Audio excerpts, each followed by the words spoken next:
Good morning. Good morning. Good morning. Man. KB, I knew you were a lame.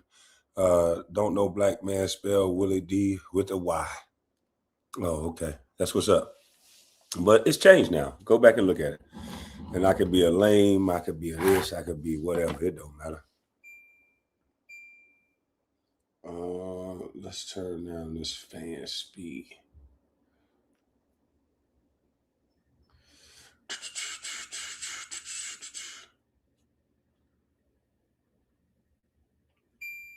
There we go. Stay right there. All right. Good morning. Good morning. Good morning. Let's get right into this thing, man. Let me take off this jacket. I've been up since like 4 o'clock waiting on y'all to get up. Couldn't sleep. Waiting on, well, I went to sleep early. But waiting on y'all folks to wake up. We got another day in this thing. Yes, Lord. Appreciate that. Jesus got my back. Got y'all back too, apparently, because y'all up. Even though the devil is trying to use this one clown that's in my chat. The nigga misspelling something could be just a simple mistake. That's simple, clown. What these people to say anything? I'm talking about, man. I'm talking about, man. But we gonna get into it nonetheless. We is definitely gonna get into it nonetheless. Put this up here. All right, let's get into this thing, man. We got Chud the dummy. Sit him off on Spirit? No, we ain't gonna sit him off on Spirit yet. We're gonna educate him. I don't give a damn that he called me a name. We don't know each other. But at the end of the day, we still gonna educate him. You know? Calling names don't really help out nothing. You know, anybody can call names. You know, I'm real good at calling people names. So I'm not worried about nobody calling names. Usually when I start calling names, that's when they go to flagging and getting their feelings hurt. So we gonna just let that one slide. All right. We'll reserve the name calling for a later date. We don't always need to call names. But let's I want to get into, I don't know why in the heck. Oh, I updated my computer. So now it don't have none of my avatars up there. Oh man, it don't have none of my avatars. I wonder if I should put this avatar of Nacho when he got knocked out up there. Yeah, maybe I'll put that avatar up there when my cousin got knocked out. But yeah, man, make my cousin famous. But yeah, we got Chud the dummy. We got Chud the dummy in court. And let this be a lesson to anybody who want to just move with this type of spirit, move with this type of energy. This don't make any sense to me. This does not make any sense to go around thinking that you have a freedom of speech when you're using uh, racial slurs and provoking people, and no, a person don't have a right just to whip your ass for words, but that's not going to protect you if something go down. That's not really going to protect you. So let's get into this video. It's ironic to me that this guy that's telling everybody they chimping out, now these so-called chimps, these so-called chimps, guess what they gonna be doing? They gonna tell your dumb ass when to go to sleep. They gonna tell you when you can move. They gonna tell you when you can eat, boy. These black officers are literally in control of you now. I'm trying to tell you. They literally are going to run your life while you're in there. And they can tell you, don't chimp out. They standing there looking at you like they want to whip you. You're going to be strip searched by black officers. You're going to be told to get your bitch ass in there and eat by black officers. You're going to be told to go shower and wash your stinking ass by black officers. Black officers are about to run you. The same guy that did all this talking, now you're surrounded by 3 black guards. Boy, when you talk about karma, when you talk about bad karma, this is a dummy. What a dummy. Now let's play the video, y'all. Initial bond at 1.25 million. So we just got a hold of an arrest warrant for Dalton Etherly that reveals new details, including the name of the man that he got into an altercation with and is alleged to have shot, that he's facing this very serious charge of attempted murder. That other man has been identified by Montgomery County officials as Joshua Fox. We also got a narrative here within the affidavit that gave a lot more details into what happened outside of that Montgomery County courthouse on Wednesday. Officers noted that they watched surveillance video, and in that video, they saw that this started out as a verbal fight, that Etherly turned toward Fox and then reached for his firearm, and then a physical fight ensued. Etherly, according to this affidavit, then shot Fox multiple times. Fox was then airlifted over to Vanderbilt Hospital, where he underwent emergency surgery. Now, Etherly live streamed himself, the interaction, it's caught on audio, the interaction that he had with first responders shortly after he's alleged to have shot Fox. He said, "You start saying all that me, I'm gonna hit you." He hit me, started wailing on me, even after I had to defend myself by shooting him. He's still wailing on me. Now, in that live stream, Etherly says that he didn't start shooting until Fox started to beat up on him. But it's important to note that in the actual narrative of the affidavit, officers note that in the surveillance video that they witnessed, this never turned physical until Etherly pulled out his gun. Oh, buddy boy, it never turned physical until Etherly pulled out his gun. Francis Green, good morning. Salute to you.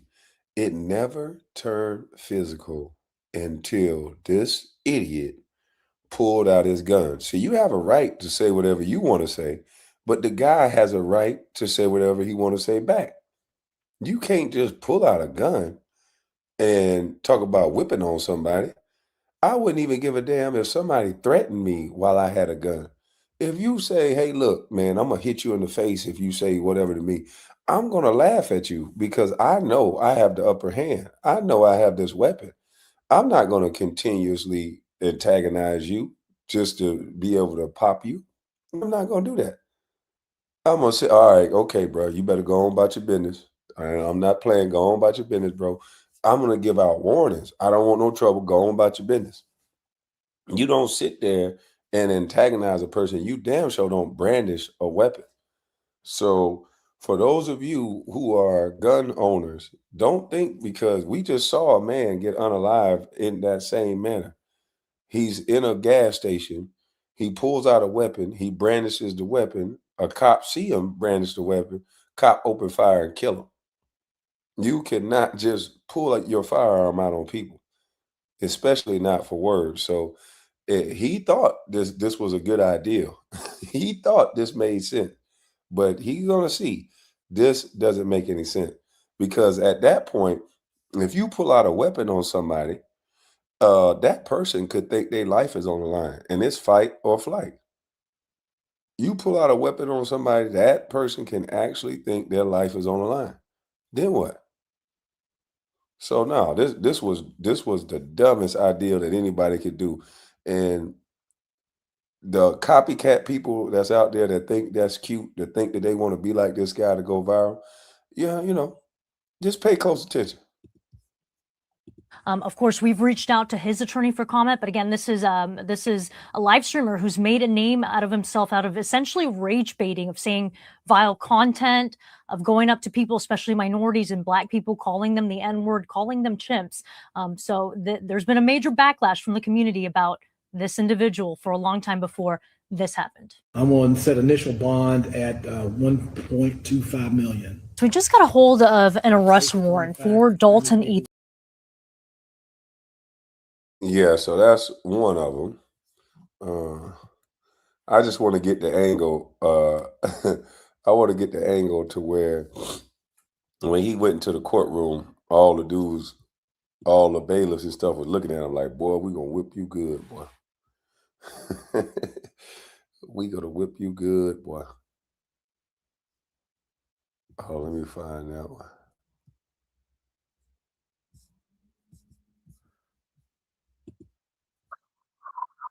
We got to see this ad. All right.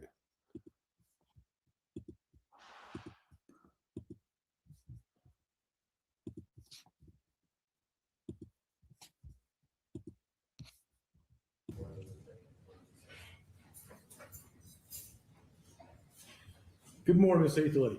Good morning. Mr. Etherly's on bond apparently on several other matters when this matter was allegedly committed. I'm looking at an A and really a super D, a C, really 3 C's and an A really for tracking kind of purposes.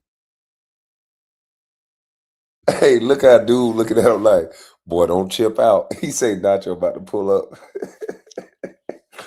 Hey, and look how that black police officer looking at him, boy. Boy, he looking like, boy, you know what I did to you yesterday. You know I had you chipping out yesterday with the knee on your back. Yeah, I can't wait to hit you with this billy club. Man, if I'm officers, I don't even respond. I don't even respond if he get into an altercation.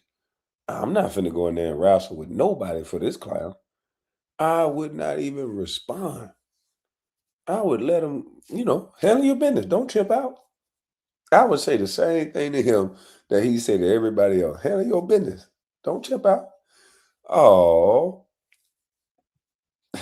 look at it. We already know who this is. Stop hating on the white man. That's already his world, chump. Look at this clown. Hey man, you still feel good over there in that pool house, huh? But anyway, man, this is hilarious. Don't chip out in there now. Make sure. And listen, when they tell you lights out, don't chip out. Go to sleep. When they tell you to wake up and eat that slop, wake up and eat that slop. Don't go to, don't go to chipping out. When they tell you to squat and cough, and when they come in your cell and kick you and wake you up, tell you they finna search everything, don't chimp out. This is what you asked for. This is pretty serious. Your Honor mentioned criminal homicide. I thought that was attempted. I said, did I say homicide? I meant to say attempted criminal homicide if I didn't. Okay, I understood. thought I did, but that's still an A felony. Yes, sir. Okay.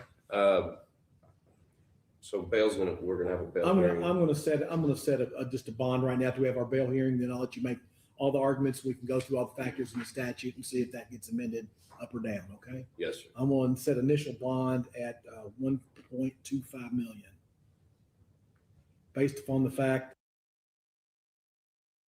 Oh, Chud, what your eyes closing for? Don't chimp out up there. Your eyes is closed, boy. It look like he about to chimp out. Chud, you about to chimp out? Oh. And now if he is on PC, then that means he in the cell by himself, ain't no more moving around getting steaks and all that other stuff. And somebody who loved the camera, to be slowed down into a cell by yourself to keep people from kicking your ass, that's not fun. And he out on bond on another charge. So if they just keep him in there, and he's going to be basically in solitary or either on a wing that has people on there like him hiding from other people. But that's no way that you want to live, And they're trying to, the county is trying to make an example out of them because they don't want to be held liable for things like this happening. And this idiot took it a step further by posting on Twitter that you guys ain't gonna be happy until a chimp is bleeding out on the ground and I get off. Now, the one thing about power, they like to be quiet. Even the people that agree with what he's doing, they're not gonna agree with him making it so obvious in people's face. Like, let's just say a judge or somebody want to let this clown off. Look how disrespectful and out in the open he being with this type of talk. No, they don't want you to be overtly racist. They want you to be in the closet racist. That's how most of the racists are. They in the closet. They ain't gonna agree with this clown just standing there openly saying, "Yeah, I'm finna pop one of you chimps and I'm gonna get out, and y'all gonna be mad." No, now they gotta keep you in there. They gotta make it look like they ain't racist. Yeah, I gotta rub it in now. Since he said chipping out, don't chimp out. And then this was interesting about this downtrodden, no good, dirty foot, grocery store foot white boy. He ain't got not one fine white girl in there to support him. His kids ain't in there to support him. All the people that acting like they support him, they got to do it privately because they scary like him. They can't even come in there. If y'all support this clown, why don't you line the courtroom up with all the racist white people? Come on in there and say, yeah, we want to say the N word. And then why don't y'all walk up to Mexicans and call them disrespectful names and Indians and all that? Why are you just picking out black folks to do that too? It's very interesting. So don't chip out. We don't want you to chip out. Don't close your eyes or none of that. Get on in there and listen to this black man tell you when to go to sleep, boy. Let me see his eyes again when they read the verdict to him that he got 1.25 million in bond. Watch his face. Homicide. I thought that was attempted. I said, did I say homicide? I meant to say attempted criminal homicide if I didn't. Okay, I understood. thought I did, but that's still an A felony. Yes, sir. Okay. So we're gonna have a bail I'm hearing. gonna set just a bond right now after we have our bail hearing. Then I'll let you make all the arguments. We can go through all the factors in the statute and see if that gets amended up or down. Okay. Yes, sir. I'm going to set initial bond at 1.25 million. Oh, Chud, your eyes closed. Soon as you heard that price, his eyes closed. His eyes closed, boy. Hey, KB, did you hear about that YN that killed his baby mama in my city? Oh, YN got his baby mama? I heard a little something about that. I'm gonna have to go check it out.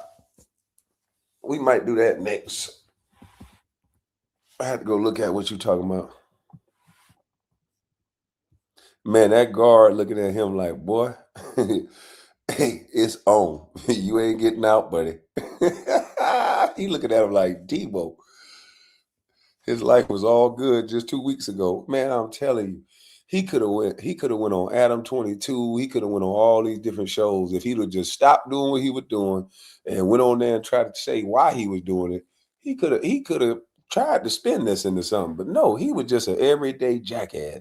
He going up to old white people, disrespecting them. He going up to little white girls and telling them, bitch, get in the kitchen. So you ain't gonna have nobody respect no clown that's doing all that. You disrespecting old people, you disrespecting women, you disrespecting black people. He had no bounds on the people that he disrespected. So that's what I think that got him locked up.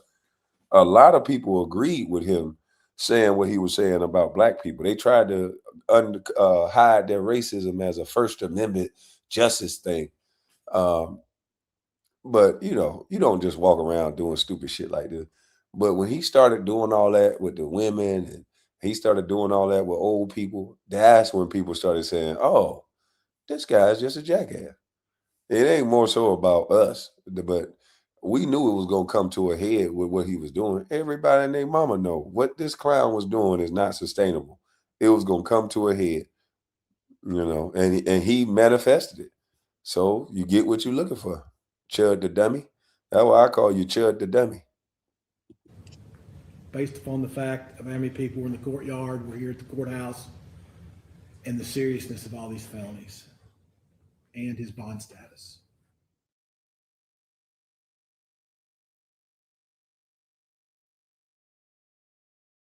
All right. Oh man, Nacho gonna be pissed off, boy.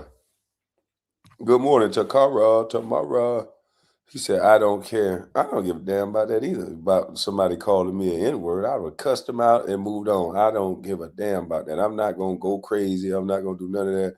I'm gonna curse his little grocery store foot.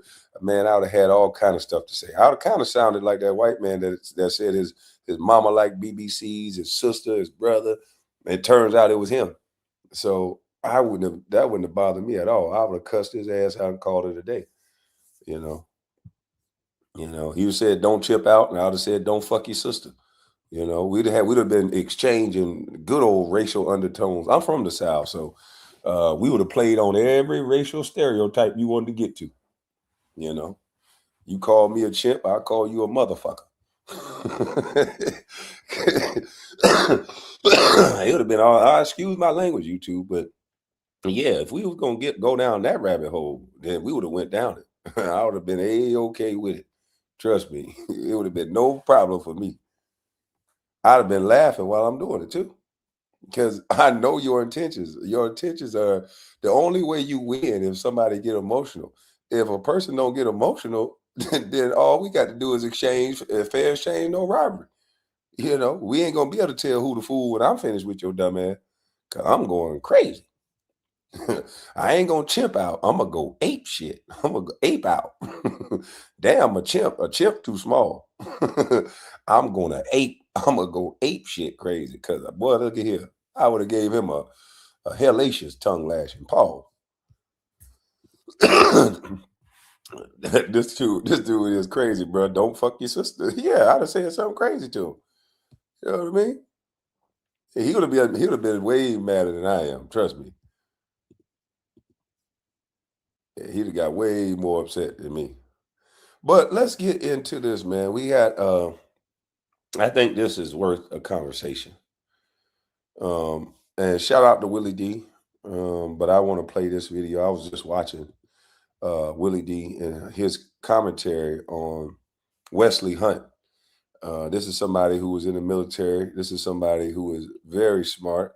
This is somebody in our community that should get a little more praise. But I think we have including me coming from the hood, we typically have a disdain or we pull out that he ain't black enough card because they don't act or behave down like us. So we typically disrespect or uh, have names for people like Wesley Hunt, who is both educated black and do things a little bit different than we do. And so, in my older age, now that I'm a grown, mature man, I realize that we have things backwards in our community. The guys that don't go to class, the guys that got the fresh shoes, but probably going to be the guys that's going to prison. These are the guys that we look up to and we idolize. The sports figures like myself, uh, as long as we're closely tied to our culture, we like that. We like them. But if they don't fit the bill, the normal stereotype, then we tend to shun them and tend to make them seem like they're different than our community. And I think we got to move away from that. We need both sides. We need some cats that's street smart. We need some cats who are educated that can get you indoors that you can't get into. So we got to stop shunning people and disrespecting them in the way that I see that we're doing. And let's start getting to what really matters is what are the outcomes. I think we got to move away from the color of someone's skin into the outcomes that they possess, that they bring forth. How many times we done seen white or black, we like them because we like Bill Clinton because he played the saxophone. He played the saxophone. What did Bill Clinton do for us? Nothing. We liked Obama because, he was smooth. He could play basketball. He was in shape. And that motherfucker smart, boy. He can put together some word. But what did he do? Nothing. So when we start peeling back the onion on, okay, we want more than just somebody who look like us. We just want more than somebody who grow his hair out to an afro and scream and shout and yell. We want more than symbolism. And when you peel back the onion, you don't see nothing but symbolism. You don't see a clear plan, a clear agenda. And if you look at all these black districts that everybody is so upset that are being redistricted, hell, we should be thanking God they got redistricted. I'll go a step further than what Wesley Hunt said. We should be thanking God that some of these black districts are getting broken up and redistricted. When you start looking at the crime, 200, 300 murders every year, when you start looking at the economic growth in these towns, when you start looking at the education of some of these people, you ought to be thanking God that somebody came in and said, enough is enough. And I'm glad that they the ones who did it. They started this redistricting shit. And so now it's not working in their favor. And Thank God. Because what you see out of these places is nothing but bullshit. And they want to cover it up by making it seem like race relations is the same as it was in Jim Crow. And you can't even say, hey, look, that it's still racism. You can't train that out of people. If somebody don't like you because of the color of your skin, there's not a law, a legislation, or nothing you could do for you got to change that person's heart. There's nothing you could do with a person like that. But to sit up here and act like just because we had black people in certain places that we were doing great, I just think that's a fallacy. And every time I drop my link to talk about these black districts, don't tell me about your dislike for Trump. Good. I don't give a shit if you don't like Trump or not. Who cares? Trump is going to be out of office in a couple of years. But when you break down what it is that these districts bring forth, you'll see that the black folks that's supposed to be representing you in your district, they don't give a shit about you. They trying to get illegals out of jail. Illegals can go scam, they can go unalive people and then go back home to their country. You can't do that. Lil Durk on trial right now. There's an illegal that unalive somebody, they send them home. I said, what? They rob, commit fraud, have felonies. They get a slip, come back whenever your court date. They haul ass and go back to Venezuela. Like, it's crazy. So I don't want to hear the people who want to talk that fake ass pro-black and this is old school, we love black people, when you really love killers. That's all this is. We are in love with killers because we won't call it out. We won't talk about the districts that's going on with the black folks in it.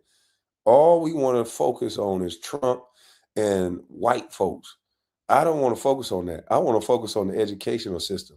I want to focus on the people who are bringing shit around children that shouldn't be around children. I want to focus on that. What are they doing in 2026 that you like? What are they doing? We don't want to talk about present day. We want to talk about back in the day. You know, when our kids can't read, when our kids are being confused, when our boys are being swapped out. We don't want to talk about present day. We want to talk about back in the day. You know, I just saw a white man doing the Birdman rub for a 20-year-old boy to get sweat equity. No wonder they attacked my page so much when I said put trading and coding in schools or they're going to learn trading and coding in prison. Boy, was I right. Boy, was I right. That warden, ooh, we going to get some good sweat equity out of that one. Don't kill that one. And that one that's slow as pond water, they was talking about him, real proud about him. Yeah, he mines real well. He does everything he told. They like, yeah, don't unalive that one either. He might be slow, but he can work. So they're going to do forced labor. And that's going to be the new thing. These YNs are the new slaves. And I told you it was coming. What else they going to do with them? It's either that or they going to send their ass over to war. But they know they can't shoot nothing for real because they hitting babies and hitting everybody else. So what do you think they're going to do with these little YNs? This is a real problem. In every city, people are putting on poo shiesty masks, running around here shooting up the street. They're going to start giving you life sentences and making you do forced labor. Since Trump is going to kick the illegals out, they're already working this shit in the plate. They done kicked Trump is going to do a mass deportation of these illegals. Now, Trump still want his shit worked on. He still want labor. He just like the rest of them, but as far as making sure he get cheap labor. And so where are they going to get it from? They're going to get it from them criminals. They are going to get it from the little YN. He said YN killed his baby mama because she was supposed to testify against him Monday for a murder. But crazy part, she set niggas up for him. Damn. Jesus Christ. And where's your city at? What's your city? God, dog. What's the name? What city you in? Jesus Christ.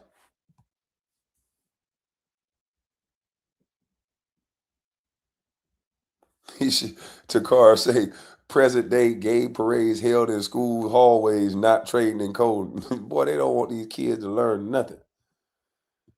Montgomery, Alabama. Damn. I was just in Birmingham, Alabama. It's nice as hell downtown, but I made sure I made sure I watched where I went. But I was in Birmingham, Alabama this the other day. I gotta look up that story. Montgomery, Alabama. Young man killed his baby mama. Damn. That's crazy. That's crazy. That's why I pray to God my daughter don't love these goddamn little thugs, boy. Mm-mm-mm. The ham wicked. Dude say I can't stand these niggas, KB. It's joking. Man, don't be like that, bro. Don't be like that, bro. Some of them can be saved, but I definitely understand what you're saying, though. I ain't gonna lie. I definitely understand what you're saying. Definitely understand what you're saying. Damn, a man killed his baby mama. She was gonna testify on? Damn. Yeah, I gotta definitely look up that story now. But let's get into this Willie D story. Wesley Hunt. Shout out to Wesley Hunt, man. He's the reason why we can get on YouTube and run our mouth the way we do. He's a combat military veteran, saw actual combat. He wasn't serving no suit. He wasn't behind a computer. He was in a plane chopping shit down. So, and protecting our country and making sure we don't have incidents over here on our soil. So you got to respect that man that put his life on the line for others to be able to have rights. You got to respect that. So that's why I don't like the fact that now we can't give this man some grace, a black man, some grace and talk to him with a little bit of respect. It's crazy to me. And so we have to stop this pro blackity black talk to where we're disrespecting black folks that actually put the ass and put and do more than talking. So yeah, let's check this out. I want you to take a look at Representative Wesley Hunt of Texas. Oh, fam, this dude right here. I want to talk how there won't be any black Republican members in the new term.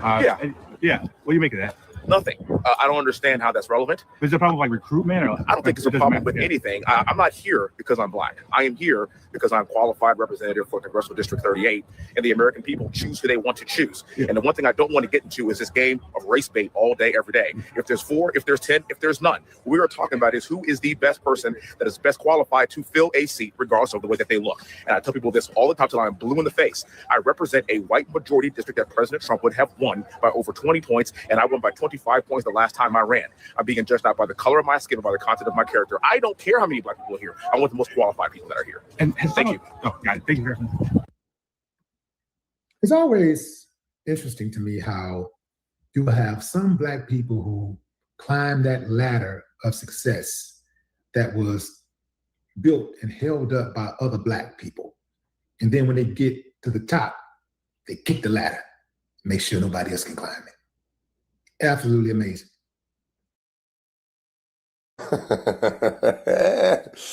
Oh man, that's bad. I don't think that's what he's saying, Willie D. I don't think that's what he's saying at all. This man is about that action, man. You're talking about a combat veteran. This man don't just do no talking. You're talking about somebody who graduated from Cornell. You're talking about somebody who is smart as shit, 3 degrees. So when he says he don't care about the black faces, he care about the qualified ones. That means that's what we're supposed to be doing. That's what Martin Luther King said. So I believe people would hate Martin Luther King. Present day black folks will slap the dog shit out of Martin Luther King today. Because what Martin Luther King preached is what this man just said. They would be like, oh, Martin Luther King, you just saying that shit because you good now. You got you made you were smart. We ain't had no opportunity. They'll kick Martin Luther King ass. What did this man say that was so wrong? Like, what did this man say that was so wrong? Yes, Takara say first response. I don't think that's relevant. I like him already. Yeah. What is so relevant about what is so relevant about uh there being a black face? I just don't understand it. When we have stuff out that you should not be talking like this to another person, because the highest homicide rates, right? St. Louis, Missouri. Is black folks or white folks running St. Louis, Missouri? Let's do a poll in the chat. Put a 1 in the chat if black folks are running Missouri. Put a 2 in the chat if white folks are running St. Louis, Missouri.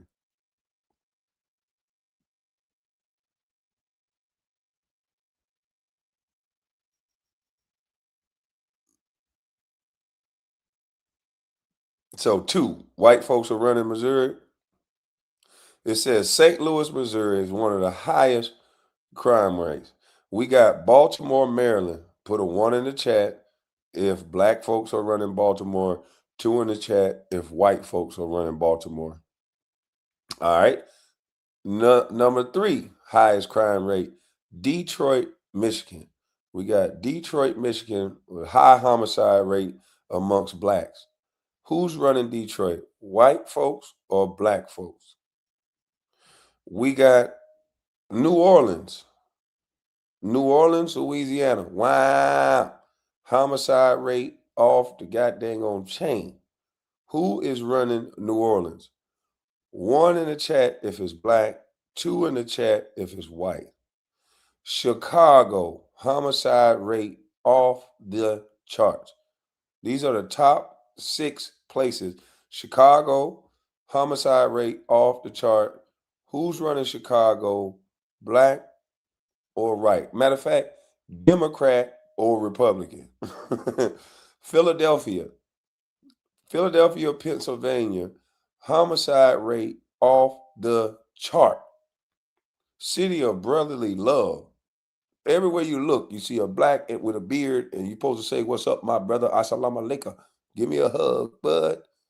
But boy, they giving more than hugs. They hugga cha chi, niggas ass up there in Philly. So I'm just trying to figure out how can we talk to a person like that that understands that it's not about black representation, that it's about people that's going to come in there and do a job. Jim Clyburn runs South Carolina.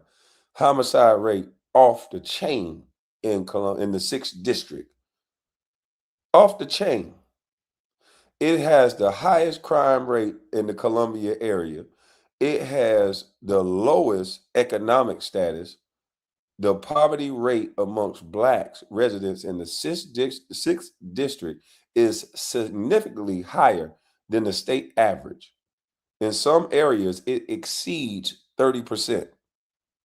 So where do we get off disrespecting somebody, talking to them like that, when we got statistics that we can read that just because you put somebody black somewhere does not mean you're going to have an outcome that we're looking for? Are we just looking for black faces and trophies to say we made it because one person is in a seat and that person is keeping 30%? His district is 30% in some areas higher than the average place, exceeding the average. So when are we going to start talking about outcomes instead of just saying we want black faces? Because I'm getting tired of that shit. That shit is played out. These people are not only living in poverty in this black district that we're talking about, but they're at the highest crime, highest economic despair. They exceed 30% of the national average. Unemployment rates are also higher for black individuals. You would think that a black man running a district, you would think that there would be more people getting paid. You're paying attention, Kwame. It's like that in Alabama. Bad. Exactly. You would think that a black person being put in place, and I told y'all a long time ago, they do it in sports and they do it in politics. They put a black face there, and those people keep your ass down low and impoverished worse than the white man. Because when they have a black person in place, no one questions it. It's not looked at as racism. But let's look at the actual situation. Unemployment rates are also higher for Black individuals compared to their white counterparts, often linked to systematic barriers and lack of access to quality jobs. Why is that, Jim Clyburn? The educational attainment levels can impact economic opportunities. Many areas in the district struggle with access to quality education, which affects long-term economic prospects. Now, when I said I don't like Donald Trump, I don't know not Donald Trump, but I like school choice. I think it's one of the most monumental things that people can do, which is focus on the education of young people and giving them a voucher and giving them a way to go and get a better education, because that's going to set you up for the future. When I said that, I articulated that very well. I don't understand why they keep making it about Trump instead of saying, damn, school choice is important. You want a more educated people.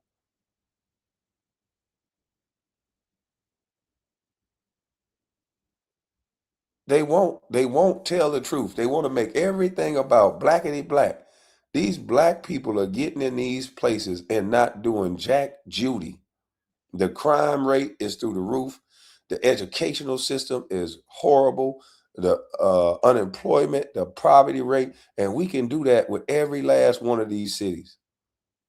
So I don't give a fuck about no damn color, and no disrespect, Willie D. I think you need to move off of that too. I don't give a damn about what color somebody is. You got to come with it.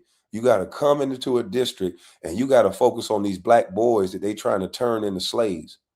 You got to come into that district and combat Black boys. For me to give my vote, you got to come and combat this problem of little boys being called YNs so that white men can Birdman clap, begging for them to live only to do forced labor.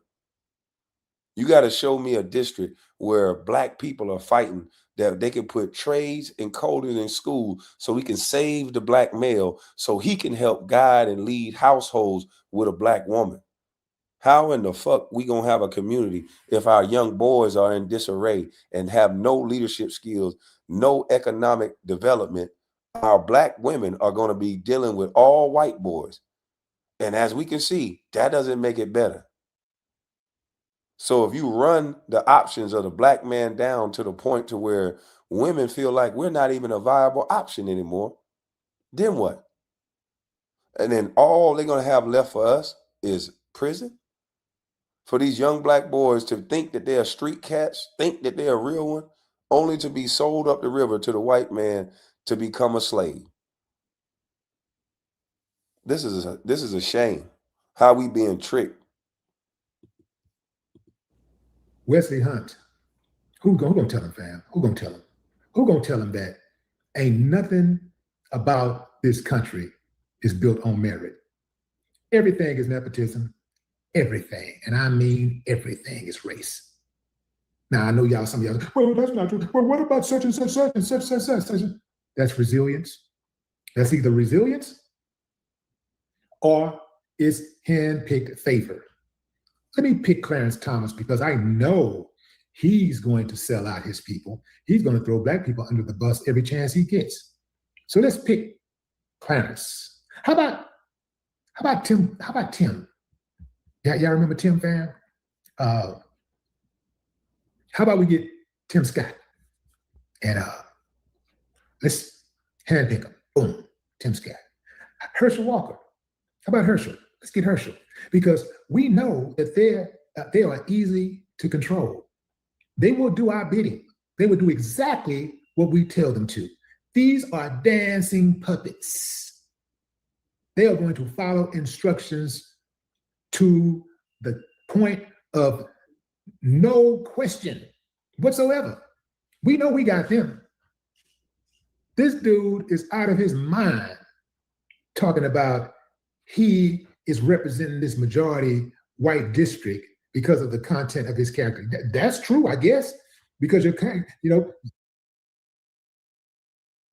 Well, he said that, Willie D, because a lot of the Democratic Party right now, D.L. Hughley, Roland Martin, and all these people are going crazy because they started a gerrymandering fight that they could not win.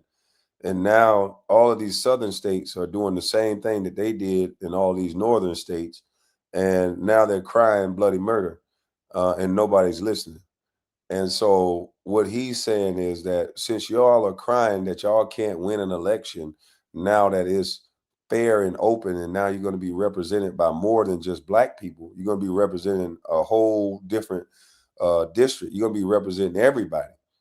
And so they think they can't get elected that way. So what Wesley is saying, hey, I got elected in a majority white district. What's y'all excuse? And they elected me because the content of my character. I'm a combat veteran, and those things. I don't like that. We're gonna connect this man's success to him being a coon. So basically, what you're saying is no black people can be successful unless they're a coon. Oh, if they're Republican, they're automatically a coon. But if you're successful being a Democrat, then you down with the blacks. I just don't understand this type of thinking. I don't get it. This man, you're gonna take away his resume, take away his education, take away all that, and minimize this man till he only got elected because he's against his people. God dang, that's crazy. And now that ain't helping. This ain't helping the conversation. If us as black men, this is the way that we go talk to each other in a disagreement. He didn't go to Wesley Hunt and say, "I would like to invite you on my show." Willie D has a large following, and black folks listen to Willie D. I would love for Willie D to stop this type of name calling because this is easy to do. My 10-year-old, she just like me. She name called like a motherfucker. So we can all do the name calling. The kids can do that. Why not invite this brother on the show and have a conversation with him? And if anybody know how to get in contact with Wesley Hunt, I would love to have him on my show. I would love to understand why he feels the way he feels. He's right there in the thick of things. We got to stop burning bridges down and knocking them down with our conversation and start building bridges through asking questions and leaving the floor open for us to have a healthy dialogue. And if you're not going to do that, you the problem. It don't matter how down you think you are with black folks. If you can't allow folks to hear both sides of the message and let them decide, then I think you are influencing people and you're doing it in the wrong way. This was not a dialogue that should have even been had in this way. Because once again, this is a black man, remember? And you don't want to take away from a black man just because you disagree with him. I don't think Wesley Hunt disrespected anybody in what he was saying. And especially we disrespecting a man that actually fought for our country. That's crazy. Like, no, we gotta start having better conversations than this. We had a way better conversation with a woman that said she was gonna wash her greens in the tub. And we know damn well that ain't got nothing to do with black. You got character, you come in all forms. So your character fits the agenda. Yeah, they know that you are going to be a black face with a white mindset. They know you're going to throw black people under the bus every chance you get. They need people who look like you, Wesley, to throw off the scent.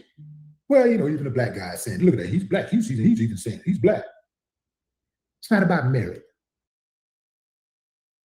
I can agree with that to a extent. Both parties need people that look like us to act as if the Democratic Party don't hire people that look like us. The Democratic Party is just going to hire women and people in the community. They don't want nothing to do with a heterosexual black man. They want Don Lemon. That's our black voice. Our minority voice is a woman or somebody in the community. And if you're a man, Willie D. So where in the Democratic Party are we represented by a man? Hakeem Jeffrey, loud talking dumbass? No. No. Nobody's talking. Nobody's having conversation. This man went to Cornell. This man is educated. I'm pretty sure if you want to have a dialogue with him, he would shred this ideology that he's some token Negro. I'm pretty sure he would shred that real quick if y'all can have a dialogue instead of the name calling. It's about who's going to do what we instruct them to do. Who's going to do it? Who will do it? And we know throughout history, there's always been black folks lining up to sell out black folks.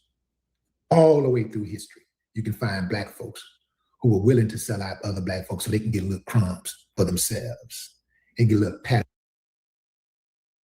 I 100% agree with you there, Willie. But I believe it's on the Democratic side. I believe that if you look at some of the black men's resume on the Republican side, it's better than some of the white people on the Republican side and the Democratic side. So there's no need for them to have to kiss ass to nobody. Their resume speak for itself. But if you look at the flip side of some of these people that come out of nowhere, like we just had Ilya Omar, where the hell she come from? You guys got Ocasio-Cortez, a bartender who now is in Congress. They come out of nowhere. All they have to do is have a radicalized agenda, a loud mouth, a disrespectful tongue, and be willing to be violent, and that fits the bill. And so I don't know what you're seeing, Willie. I don't know what you're seeing, brother, but we can make a strong case that the people that are puppets and that are doing what you say they're doing, they come from that Democratic side. On the top of their head. Yeah. Wesley think we slow. Good speech, though. Good speech. Let me tell you about some key positions that Wesley has had and his legislative actions. He has called for the complete and permanent abolition of diversity, equity, and inclusion, otherwise known as DEI programs, in both the military and civilian workplaces. He argues these policies are discriminatory and should be replaced by a pure merit system. See, they love to talk about merit. This is how they try to actually keep people out. They say on paper, merit, right? Out loud, merit, but they pick and choose who they want to bring in, and then they just say it was because of merit. And if you didn't get in, well, maybe it's... That's weird. We like merit in sports. All I know is merit. Like, you either good enough or you ain't. They put you in there. Y'all got to go at it, and the best man win. You know, I don't think we need that DEI shit no more. It allows for people to be lazy. It allows for people to do less and get more. So what do we need that for? We already got smart enough. The women ain't complaining about it. Our women kicking ass. They don't give a damn about that DEI stuff because they actually are educated. They actually are prepared. We have a lot of women that are prepared for whatever. We just got to get the men up to par. We got to get them to put down them Draco. Yeah, we can compete with anybody in a fair and open situation. Now, before we didn't have opportunity, so we needed that DEI stuff before. They wouldn't allow us to the show. Now you're being allowed to the show, and people just want you to compete. And who really was affected by that DEI stuff was Nigerians. They are not being able to get certain things because y'all are trying to separate them, saying they ain't black. They was coming over here kicking ass.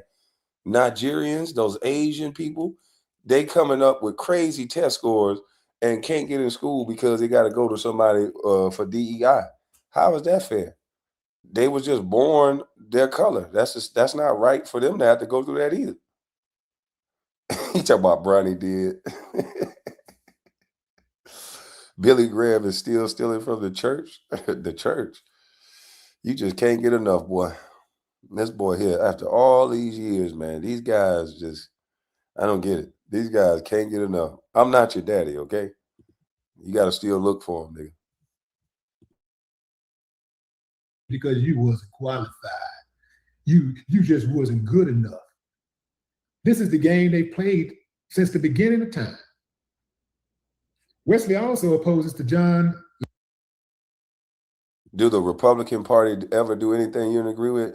I don't know if Trump is a Republican or not, but I didn't agree with Trump not wanting to let them Epstein files out. I think that was BS. You got everybody all excited about the Epstein file, and then you downplay it like it wasn't really nothing. I'm like, wait a minute now, hold up. I want to see the Epstein stuff.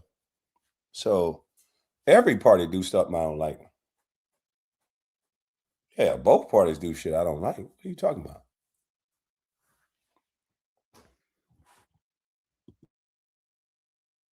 Lewis Voting Rights Advancement Act, claiming it seeks unconstitutional federal control over state elections. He strongly supports mandatory government-issued ID for voting, rejecting the idea that such requirements are racist as soft bigotry. He has explicitly rejected reparations proposals, such as those in San Francisco, characterizing them as Marxist plans that fail to correct historical wrongs. And I don't agree with that. I think we should get some form of reparations. I just think we should call it something different. I think we should call it tax bailouts and whatever they called it to give it to those Asian Americans. They bailed out their companies. They could do the same thing. They don't like the word reparation for whatever reason. When you're going to get a non-starter when you hear the word reparation. But the Somalians just got reparations, or they scammed, or whatever you want to call it. But them Asian Indians that Kamala Harris looked out for, because she's Asian Indian and she's supposed to look out for her people. We want to know, why is it that when we get our people in power, they say things like Steve Harvey said, we black out here. We can't run on a black agenda. We can't do nothing for us. Every other race get into office and make sure their people eat. Ilya Omar in office, she made sure her people eat, boy. Them people was eating. She ain't give a damn legal, illegal. She made sure them people was eating. You know. So whatever you want to call it, change the name from reparations to whatever the hell you want to call it. But we need our money.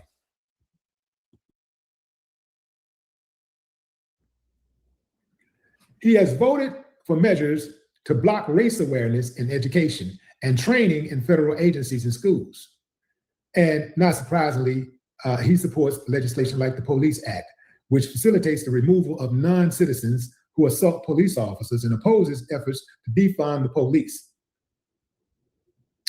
His Heritage Action scorecard, he scored a 100% for the 119 Congress and 96% score for the 118th, reflecting a solid conservative voting pattern, which means that, and then he has a high absentee percentage also. He said, call it the big payback. Yeah, I'll call it something else because they don't like reparation. But yeah, call it the big payback. We get the big payback check. Because with Pink Book Lessons and a lot of other YouTubers, we expose, myself included, that they got $26.2 billion for, and that number is it might not be perfectly correct, but they got a tune of $26 billion for the Asian Indian community while Kamala Harris was in office. So whatever y'all need to revamp and phrase it as, do that. But you're giving everybody else the money. We can see it. We see it. So they give the Indians money. They give the tribes money. So where's the money for everybody else? I just don't get it. Let's stop calling it reparations. They don't like that term.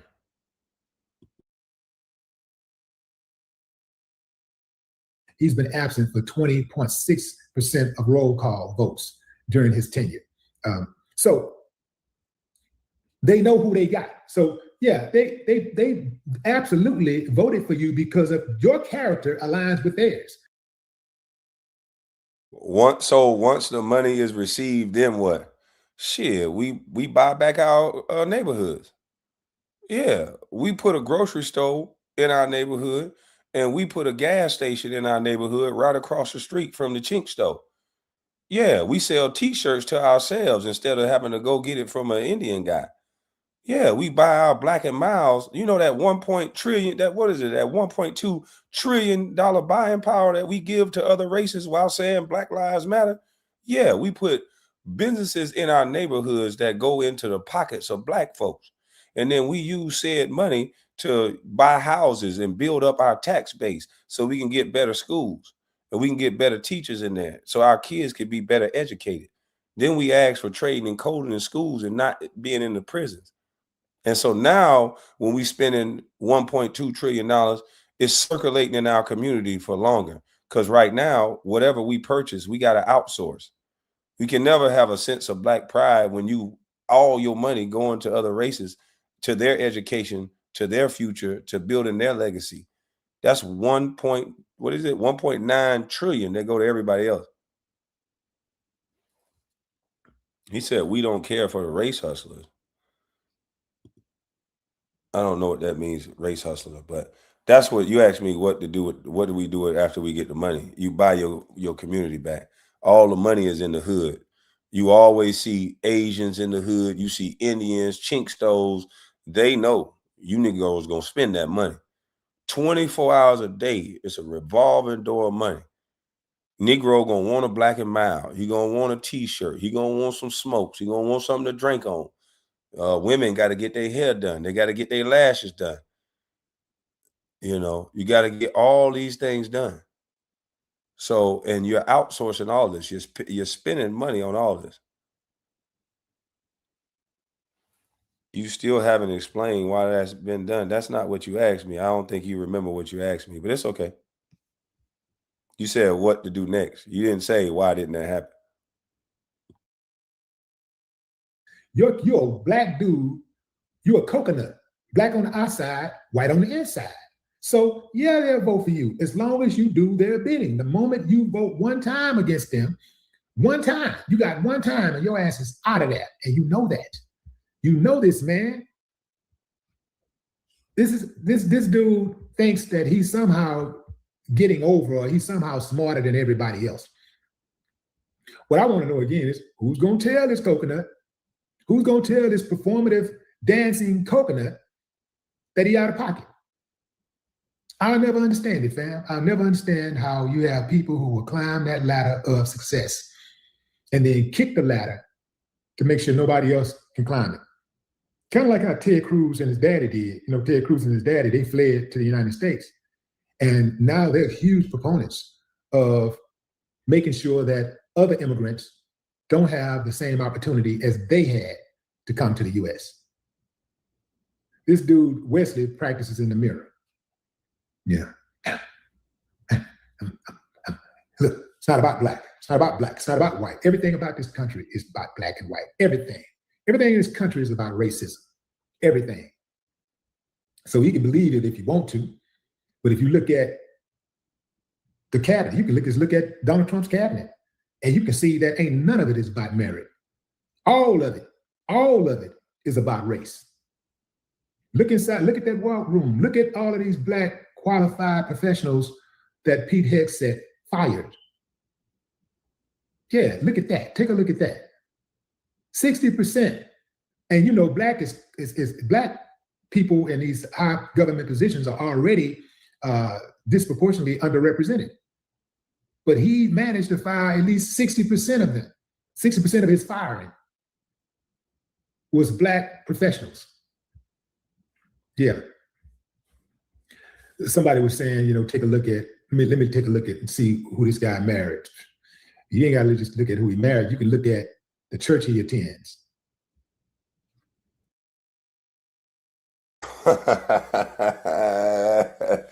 I knew that was coming. The double standard is real. Now, we got to check out who he married because he's a Black man. But this so-called Black Indian woman, we didn't check out who she was married to as she was up there giving praise to her husband. And I will go further than that. She getting submitted by a white man every night. Yeah, she getting dominated and submitted by a white man every night. Or whatever night they choose to have sex. But this man is dominating and submitting a white woman, which is his wife. So I just don't understand how in the hell you're going to look at one. I would rather be the hammer than the nail.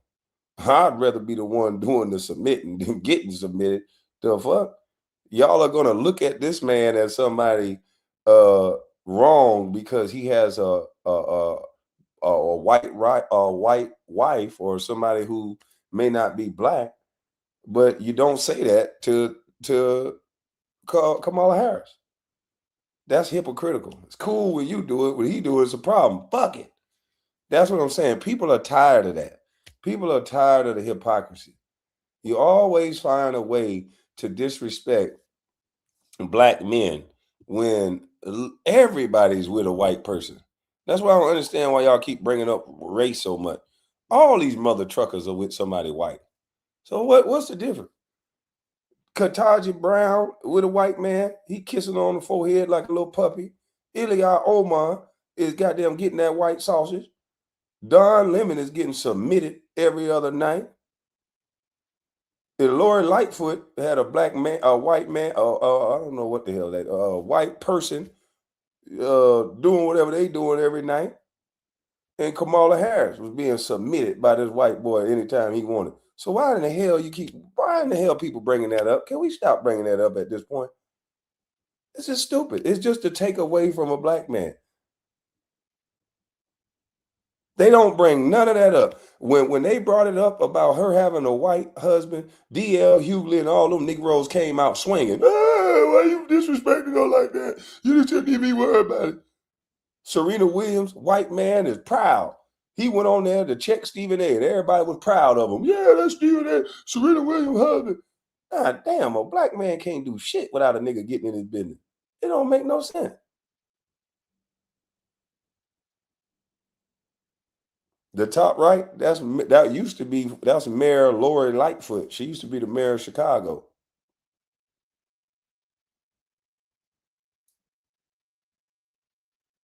He talking about racism stopped in their bedroom. The biggest race hustlers don't give a damn about that white sausage being in their room, though. They talk all this. Them white men be just sitting back waiting like, yeah, you keep talking. I know I'm going to fuck you soon. They know they gonna get some. Yeah, just keep talking. I'm gonna fuck you good later. Cause like, come on, man. This shit is a shame at this point. That shouldn't even be brought up.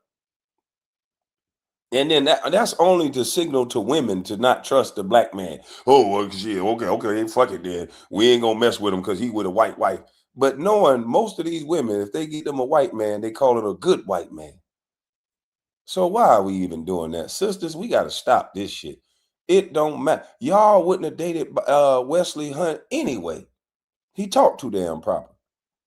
You know y'all want, if Wesley Hunt had a bandana with a couple tattooed teardrops on his face, with a cross on his forehead, and been on demon time, and he probably can really get on demon time. He a real soldier. But if he looked that way, then he could get some. But y'all wouldn't have wanted no Wesley Hunt anyway. I'm tired of people complaining about people they wouldn't even fuck with. Y'all would have said he too nice. Y'all would have said we don't get along. He too lame. But now all of a sudden, because he done got Kwame got a snow bunny. Boy, I got all kind of bunnies. What the hell you talking about? I don't limit myself. I done been with Asian, Blasian. I done been with everybody. Ain't nobody gonna limit me. Fuck. Be with who the fuck I want to be with. That's what everybody else doing. That's crazy, man.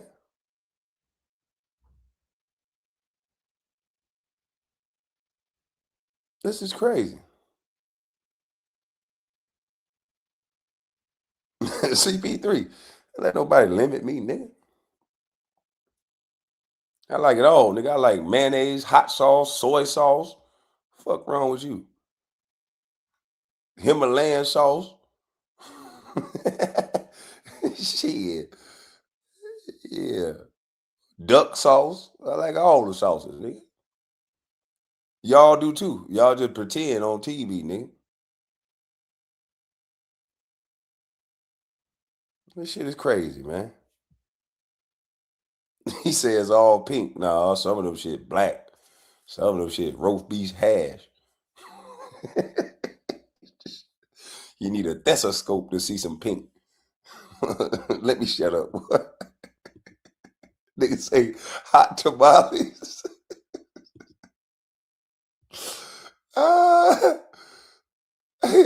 Boy, y'all crazy, man. But I was just saying, the world is more of a reflection of this right here. So I don't know why they call certain people out and don't call others out. This lame to me.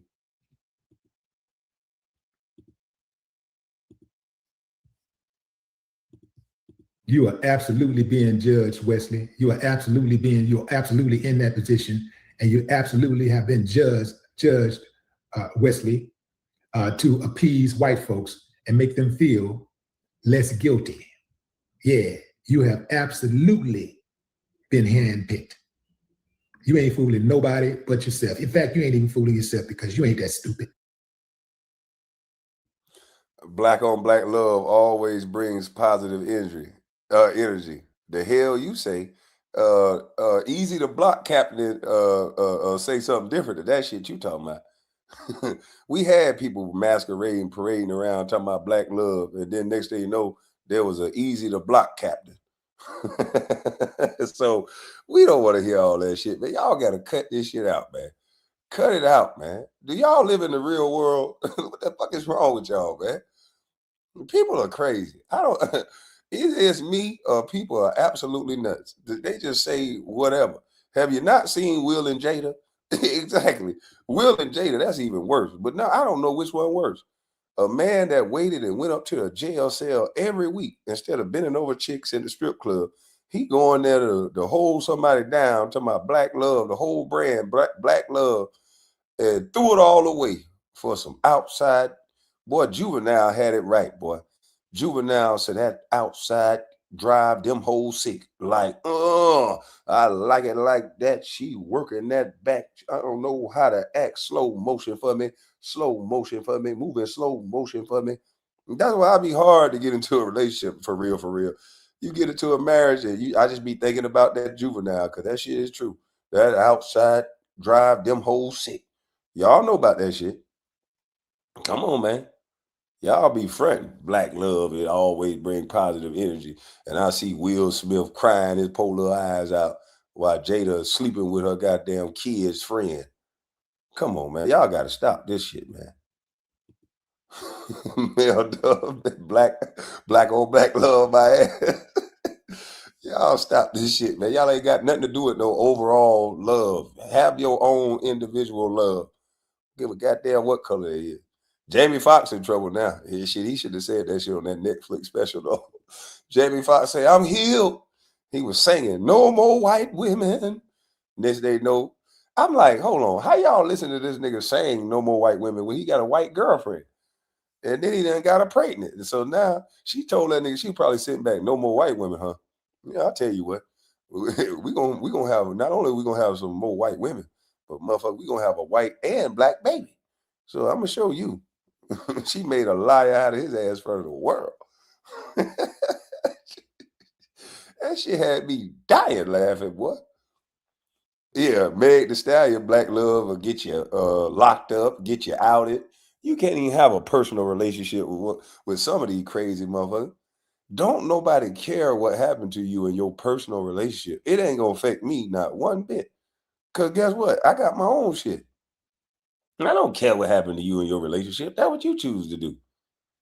Don't come crying to me. I won't be the one to give you sympathy. I ain't had nobody to cry to, nor should I had nobody to cry to. Shit, ain't nobody been in. So, nah, I don't give a damn about all that.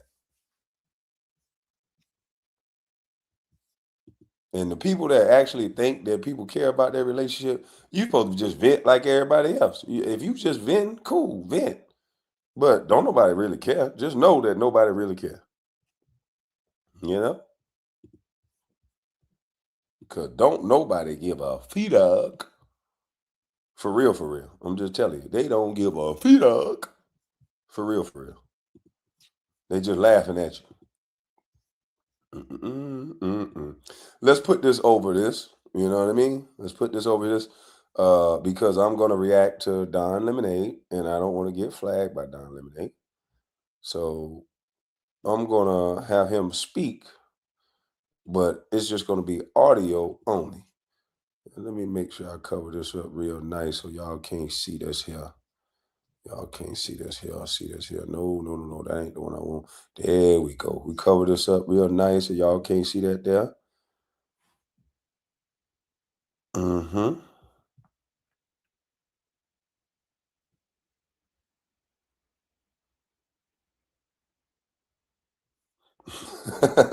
He said, in a way, Kwame, I'm happy in a way. That was, damn. But I do understand. He said, in a way, KB, I'm happy they was attacking you online because we may not have never got your legendary YouTube career without Becky and oh shit, without Becky and them. I feel you. I understand. Relationship goal. Come on now, Takara. You know you wanted to be like Will Smith and Jada back in the day. Man, I ain't gonna lie. I was looking at Jada back in the day. I was like, oh, I would love to have a wife as beautiful as Jada, but just seeing how she is as a person, man, I wouldn't give a damn if my wife had, as long as my wife got 2 eyes and 2 legs and she can use the bathroom on the regular, she's not constipated, I wouldn't give a damn. She in shape, I wouldn't give a damn the way she looked. Fuck that. I need some respect. She give me some respect, peace of mind. Let's rock out. I see some of these guys, they got these trophy wives, fine than a mother, can't get a glass of water, can't get the woman to calm down and respect them. They sitting there arguing with them every 90 seconds. Hey, man, I don't want no shit like that. I gotta go.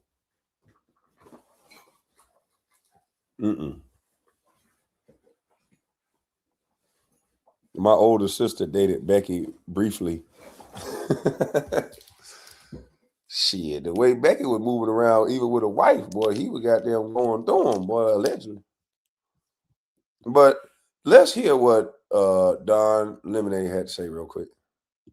With white supremacy and racism is that it mutates, and it evolves into something where it survives. How do we survive? Oh, well, we take the same laws that were meant to protect people who are part of minority communities or Black people, let's just be honest, which then, trickle down to Latino people, Asian people, Indian, all of those rights. We use the same laws and language to discriminate against them, or the same laws that were used to protect them, we use those to discriminate against them. We use those against them. And if they don't understand that, I don't understand how they're even in positions to be lawmakers in this country. No, that's all spot on. They take these facially neutral laws and basically apply systemic racism to them to claim that we're somehow evolved beyond racism and Jim Crow isn't here to stay. Like we've saw very clearly with the GOP Southern strategy. He didn't say Jim Crow was here to stay. He said Jim Crow is over. And it is. There's no signs that say white only bathrooms. But the fact of the matter is y'all want segregation and Jim Crow back anyway. On college campuses, they saying we want our own Black spaces. There was just a white mayor that just stepped down, a Black mayor that just stepped down. And I played the video on Doc Rich. She said, we don't want nobody white to be the mayor. So what if somebody white says that? We don't want no Black mayors. You're going to say it's racism. But we openly say whatever the hell we want to say. So you got to start watching what we saying too now. If you don't want other people to say it back to you, because we ain't going to be able to handle it if white folks start openly saying, we don't want no Black people in office. But that's what we saying. We done came so far in a country that we are saying to white people now, but you want us to believe that the race relations ain't changed at all when you got Black folks now saying out loud, we don't want no white man. What would have happened in 1960 if we would have said some shit like that? What would have happened in 1975 we would have said some shit like that? Like, come on, man. This shit don't make no sense.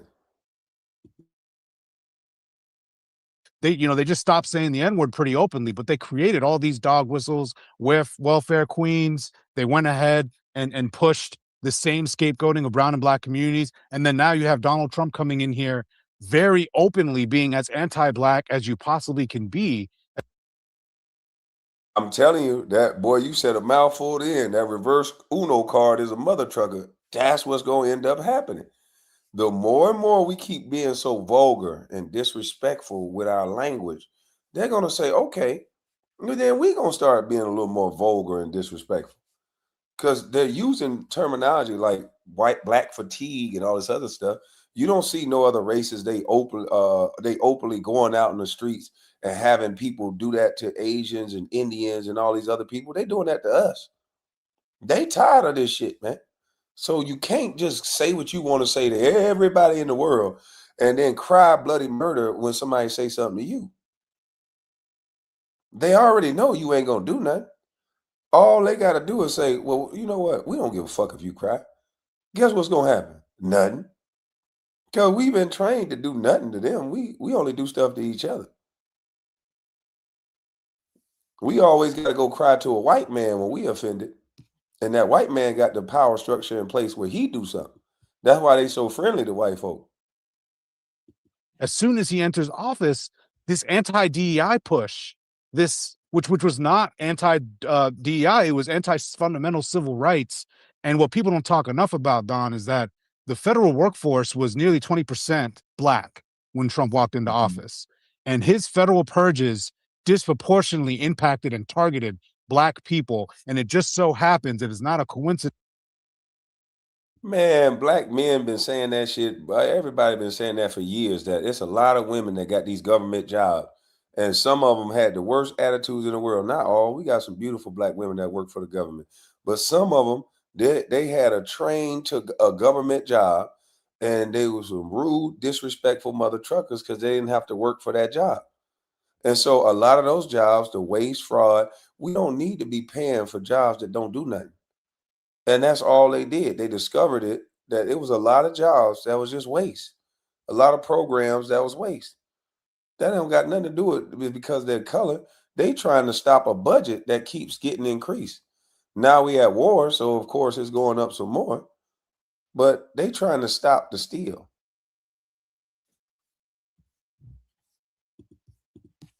That as those federal purges were happening, Black unemployment surged.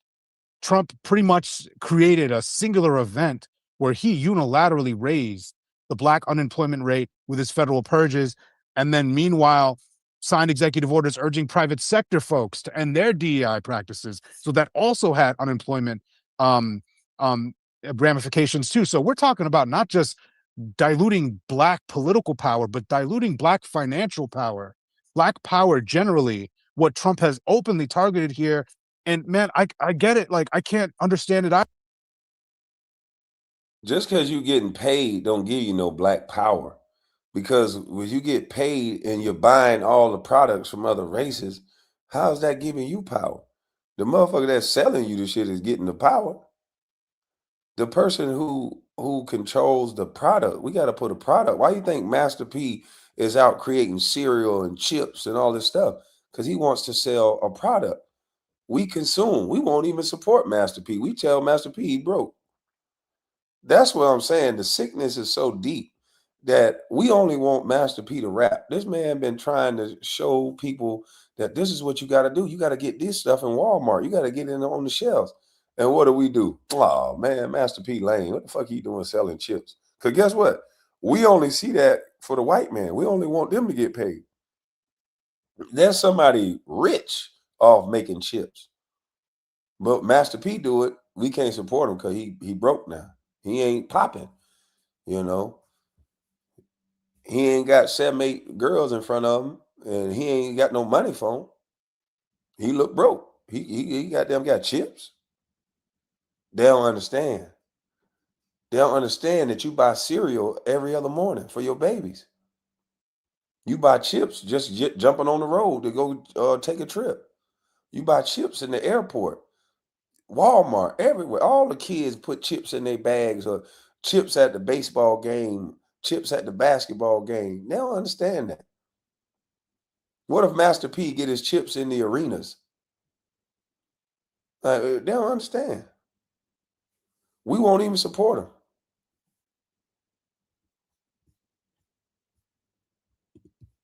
Either, but you know, like you and I've talked about before, this black conservative thing is a grift.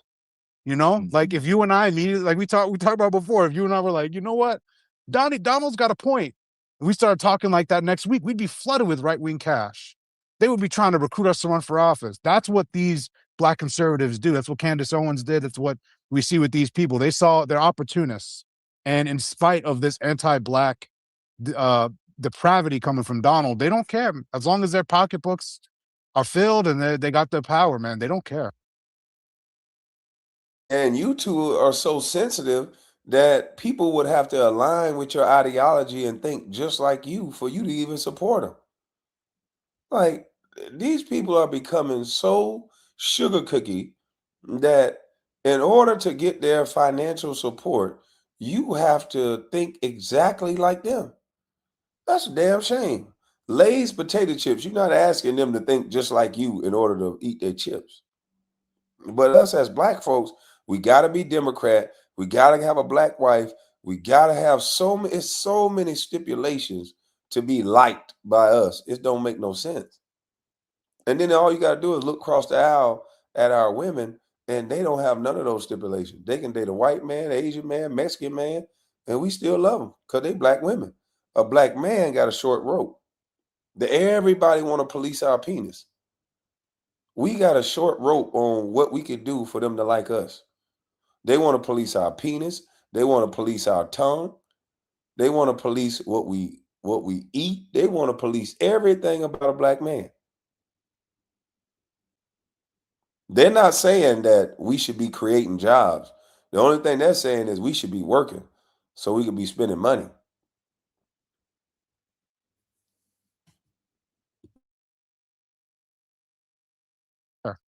Byron Donalds.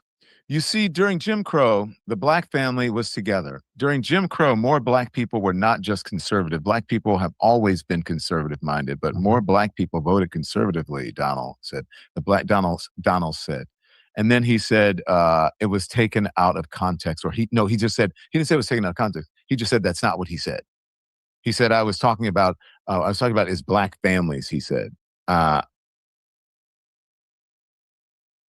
You said you wonder who that is talking. I don't know who this person is, but he looks happy. He looked real happy. I don't know who that person is, but they look happy. I don't know. It's insane. It's insane. You're just saying black people were better off before the Civil Rights Act? You're saying black people were better off under Jim Crow? And I tried to confront him in person about this, actually. You did? Last year. So last year I was in in Selma for the 60th anniversary of Bloody Sunday. And Byron Donalds, I didn't get a chance to answer the question because he ran off. He had the nerve to stand at the foot of the Edmund Pettus Bridge, and he was attacking pre-clearance, Section 5 of the Voting Rights Act. Standing there, attacking it.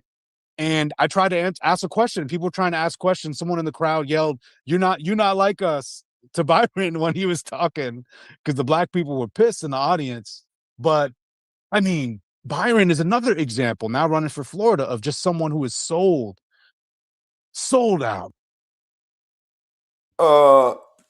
He said they yelled at Byron Donalds, they not like us. You don't think Byron Donalds know that? Yeah, he ain't out here having a bunch of kids out of wedlock like I did. He ain't out here goddamn drinking, drugging. He ain't out here doing nothing stupid. So he know he not like us. He know he not like y'all. The fuck? That don't even make sense. That's all we want to do is shout and disrespect people. How does that make any sense? How is that going to get anything solved? There's people that love Byron Donalds because he stand on man principles. And clearly, never mind. Man, like, they try to accuse, they say black people, all my replies are always, people saying, black people are still on the Democratic plantation or whatever. When in reality, if you are a Republican right now as a black person, you are very clearly, selling yourself for a ideology that hates you. So if you're a Republican, you're selling yourself for an ideology that hates you. Okay. That doesn't make any sense. When the Democratic Party is only going, okay, let me show y'all something. Let me show y'all something real quick. I showed this yesterday. Hold on.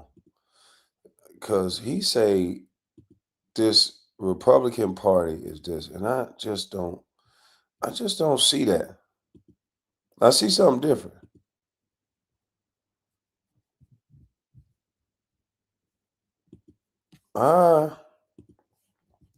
When I showed this yesterday, and I don't want no smoke with nobody, but I just want to show. I'm reporting on the news. This is a father walking into a school where, unbeknownst to him, he sent his son to school with some shorts and a t-shirt, but his son had on a dress. The last time I see you do that, please. Take that off. Take that off immediately. Oh, here. I'll go. Take it off. Take it off. And you guys never ever let my son put a dress on. Ever. Okay. Ever. You understand me?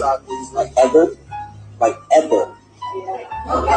No worries. You guys gotta do that. First time and last time. Yeah.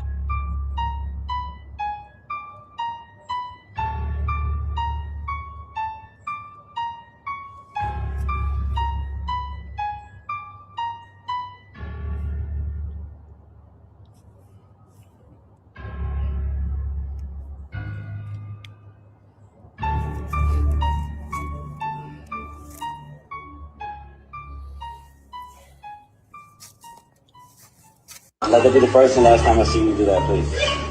Take that off. Take that off immediately. Oh, here. I'll go. Take it off. And you guys never ever let my son put a dress on. Ever. Ever. You understand me? So Don, I mean, that's what y'all said, huh? You said that you're going for something that's against they're like slavery. What you say, boy? Now what is this I'm looking at right here, Don Lemonade? What is this I'm looking at in front of these damn children? You trying to call people out and have some moral high ground and disrespect people and say that if you are a Republican, you said what, boy? When we sitting here looking at a grown ass man trying to do his best rendition of Meg the Stallion in front of some damn kids. Are you kidding me? And you got the nerve to sit here and disrespect people when y'all doing this?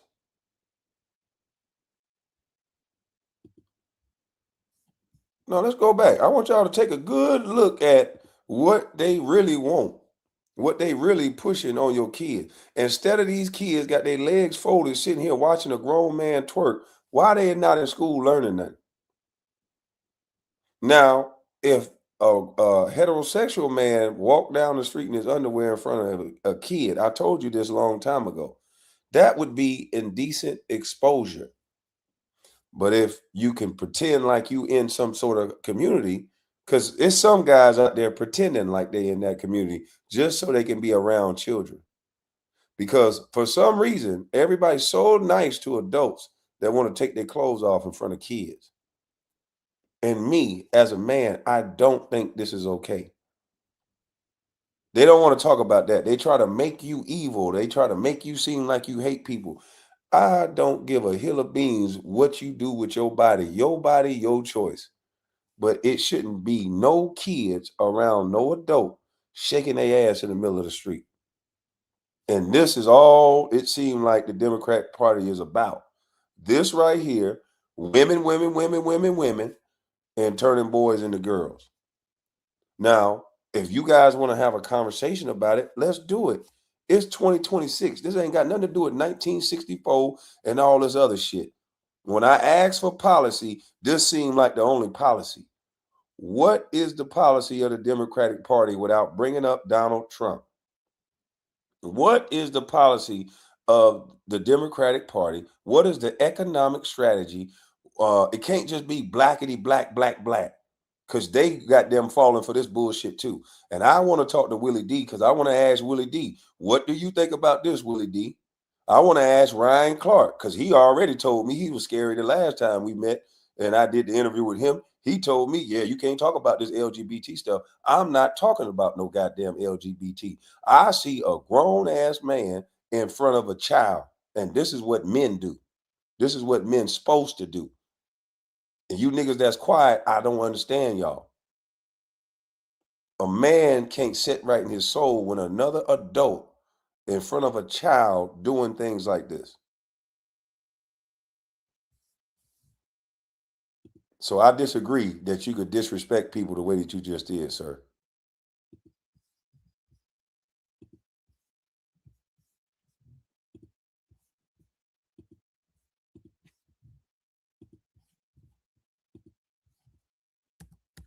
You guys need to start talking about policy.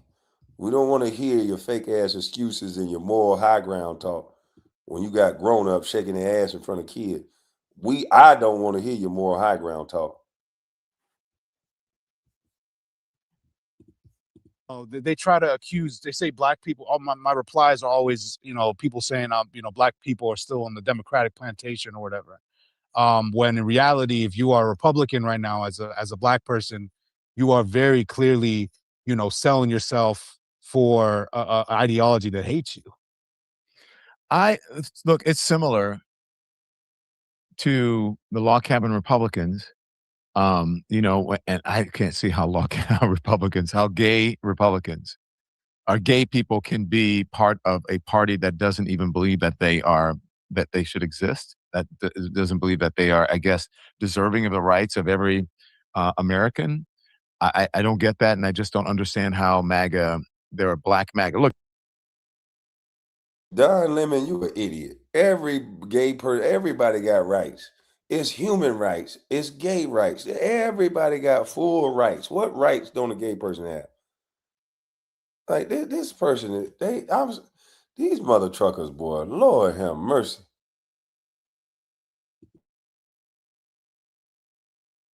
look, there's black MAGA. I don't know if you remember doing, I think it was 24 election or whatever. The people were talking young, black, and MAGA. So, Oh yeah. wait, what? I mean, there are words that I just won't say here, but I think it's inappropriate. I will say, self-hating is one term that I would use Yeah. for it. Naive is another term that I would use for it, and then a milder term would be pick me is another term that I would use for it. Yeah. No, I think that's all. So calling a person self-hating because of their political choice. Could somebody say that he's self-hating by getting slam bam by his man every night, by the white man? Isn't that the power structure? Why don't Don Lemon show us that he for black people and he break up with that white boy and get him somebody from Africa? Yeah, Don Lemon, we don't want to hear you. Yeah, you need to break up with that white he the only white man that ain't racist. Didn't he have people in his family that might be that had some slaves back in the day? Ain't he a descendant of a slave owner? So why don't you break up with that white boy and get you a man from Africa? Go get you one of them big, tall mandingas, one of them niggas that beat up Jesse Smollett. Yeah, matter of fact, go call that dude that the fake beat up Jesse Smollett, and y'all be together. Matter of fact, y'all have a baby. You know what I'm saying? And fly after that. You know what I mean? Just do that. Be together, have babies, fly together. Since you want us to believe this bullshit you saying.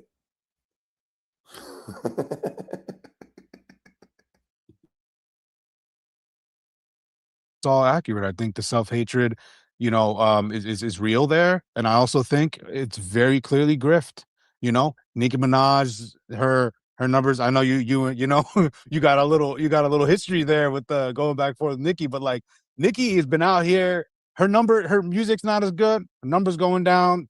She feels like she needs some clout. Guess who's MAGA? Guess who's on stage? We see how it goes. It's about really grift. It's really about the money and the power.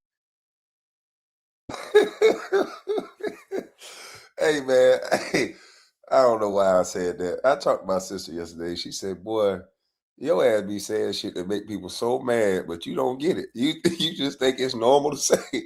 I was like, I don't understand why they get so mad. I'm just talking to them.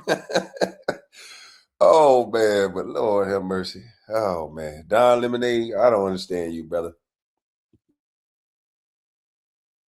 And the easy avenues there, because like I've been approached by right wing, like believe it or not, like I get more right wing advertisement requests than I do from liberal groups, because all the money's in the right.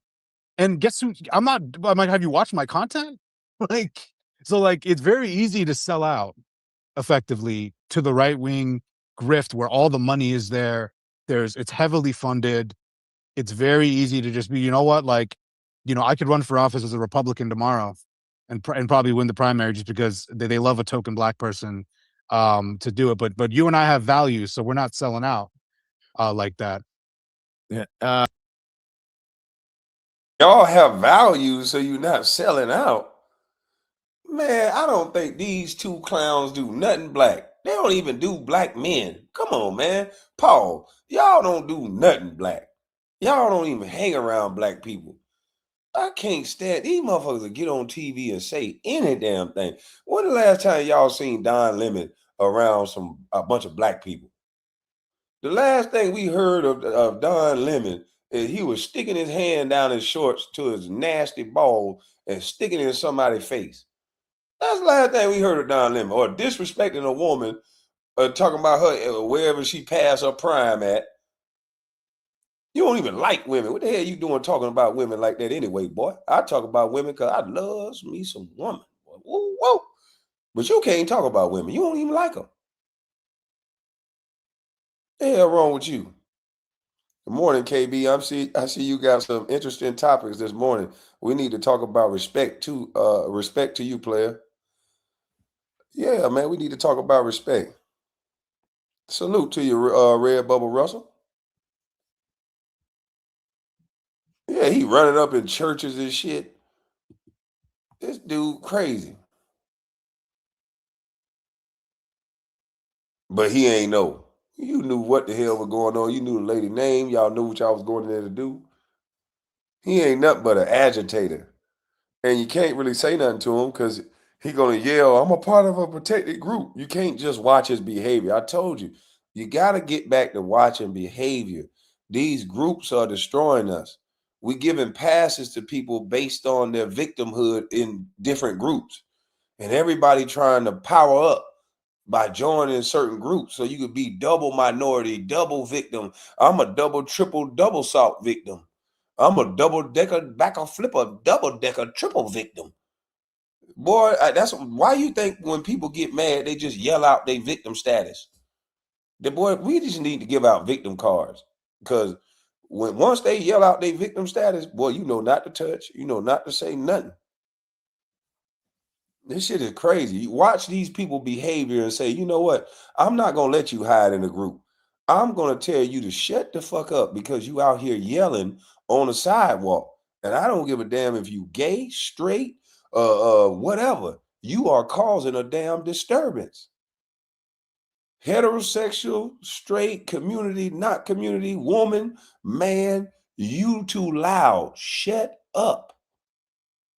That's what we got to start doing. Judge people off their behavior. It don't matter what you decide to do. Your behavior is what people choose to be around and not want to be around. This shit is becoming ridiculous now.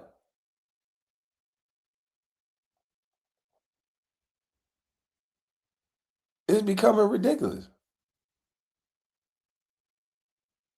My Drake's album was all about being a victim. What's wrong with that? Listen, I said a long time ago, I watch behavior. I don't give a hill of beans. You ain't gonna come up to me disrespecting me because you're a woman. I'm not gonna say nothing disrespectful back. I'm probably gonna hurt your feelings, or I'll ignore your ass. Some people are some of these women are so treacherous. You don't even waste time talking to them. You just ignore it and it'll go away. I'm getting away from you fast. Like at my older age, I used to sit there and tongue wrestle with you when I was younger. I had a little more spark in this spark plug, so I don't give a damn about it getting out of hand, none of that. But now I'm an old man, so I'm probably going to get away from you fast. I don't even want to be around you. I don't want to swap energy with you.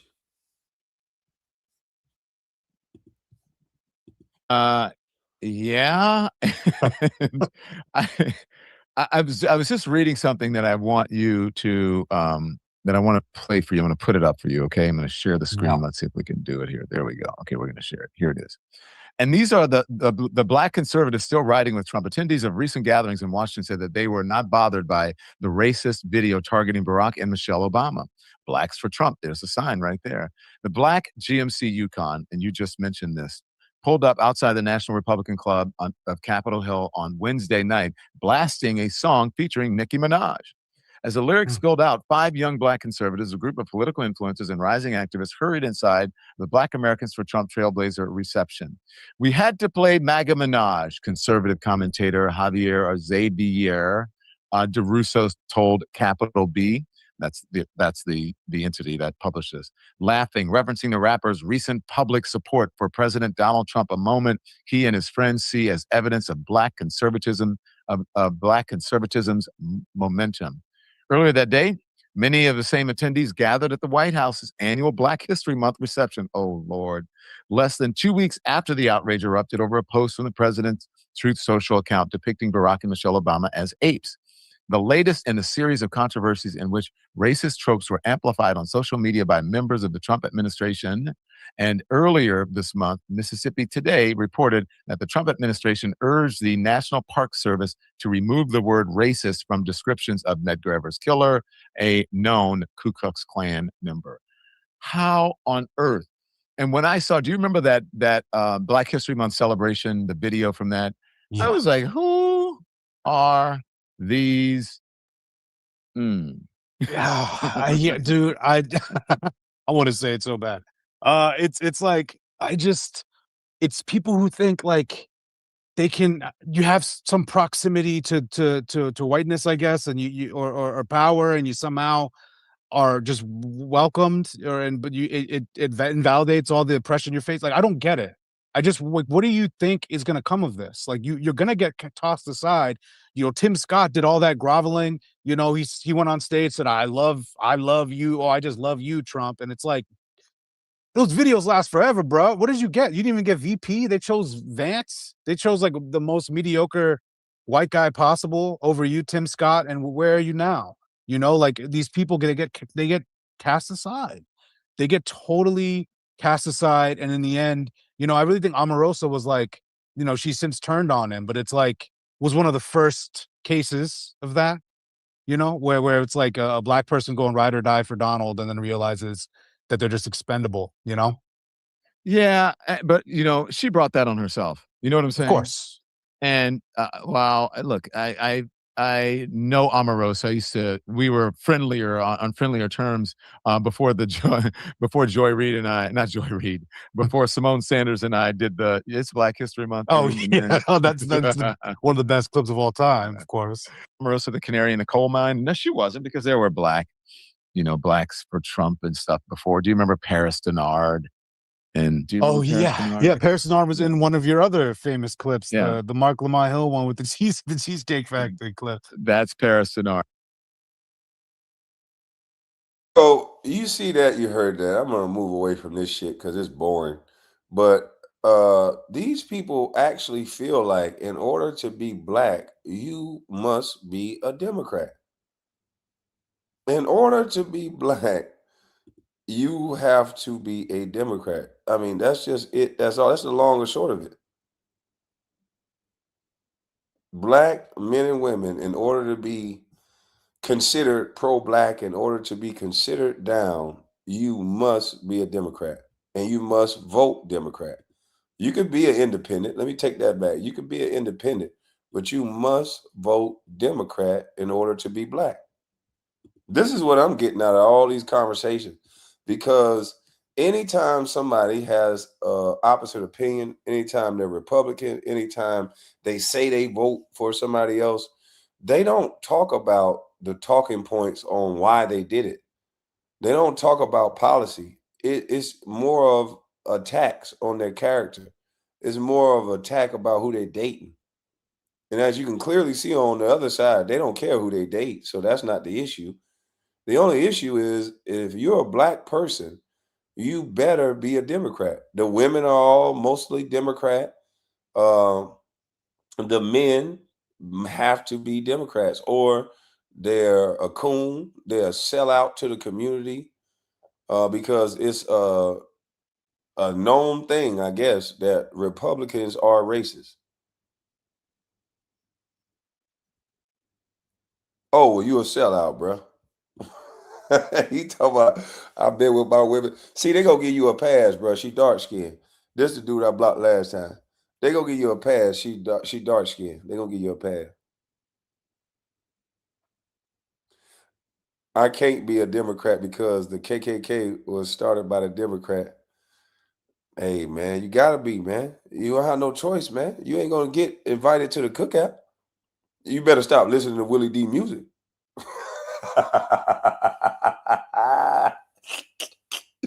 You ain't gonna get invited to the cookout like this here.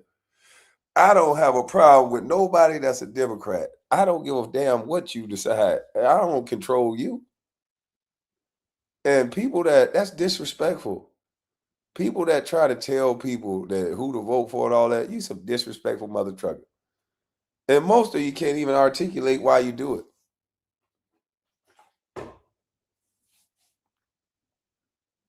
This shit crazy.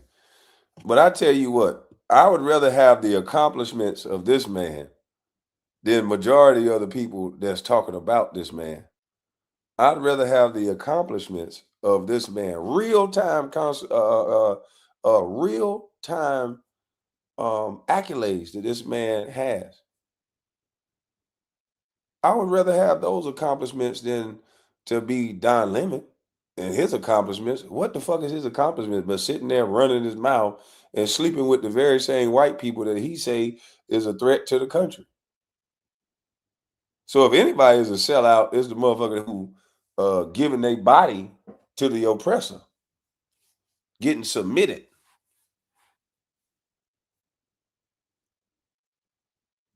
This man went and fought. This man went and got educated. Seemed like all the values and the things that this black man have, it seemed like the Democrats and a large portion of black people, they're against. This man is married. This man got a wife. This man got a family. This man is educated. This man fought for his country. What else do you want from him? What does he need to do to be down with the blacks? What do he need to do to be down with us? I just want to know. Because back in the day, everybody had this man's story. Back in the day, black folks was proud businessmen. They was proud. They was educated. They was bankers. But now the only men we want to be proud of is the niggas that's putting on masks and slapping niggas across the head with guns and sugar tai chi in them. I don't get it.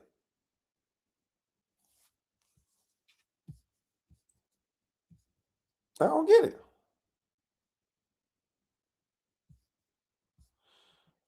What I did now, Miss Collins? What the fuck I did now? Miss Collins acting sound like my sister. My sister was getting over me yesterday, boy. She said, "You just don't understand the shit you say." I'm like, "What did I say? I don't understand that it's wrong. I'm sorry. You can't get mad at a dummy. I'm a dummy. I don't understand." Talk about Jim Crow and the past of this country. And as someone who is a direct descendant of a slave, as someone whose great-great-grandfather was born on a plantation, I can assure you, slavery is over. Jim Crow is dead. Thank you, Mr. Chairman. Mr. Lopez, you're a 60-year-old sophomore at Wiley High School. Did you ever imagine that your high school in Texas, of all places, our great state of Texas, of course, would become a breeding ground for pro-Sharia material and Islamic conversation?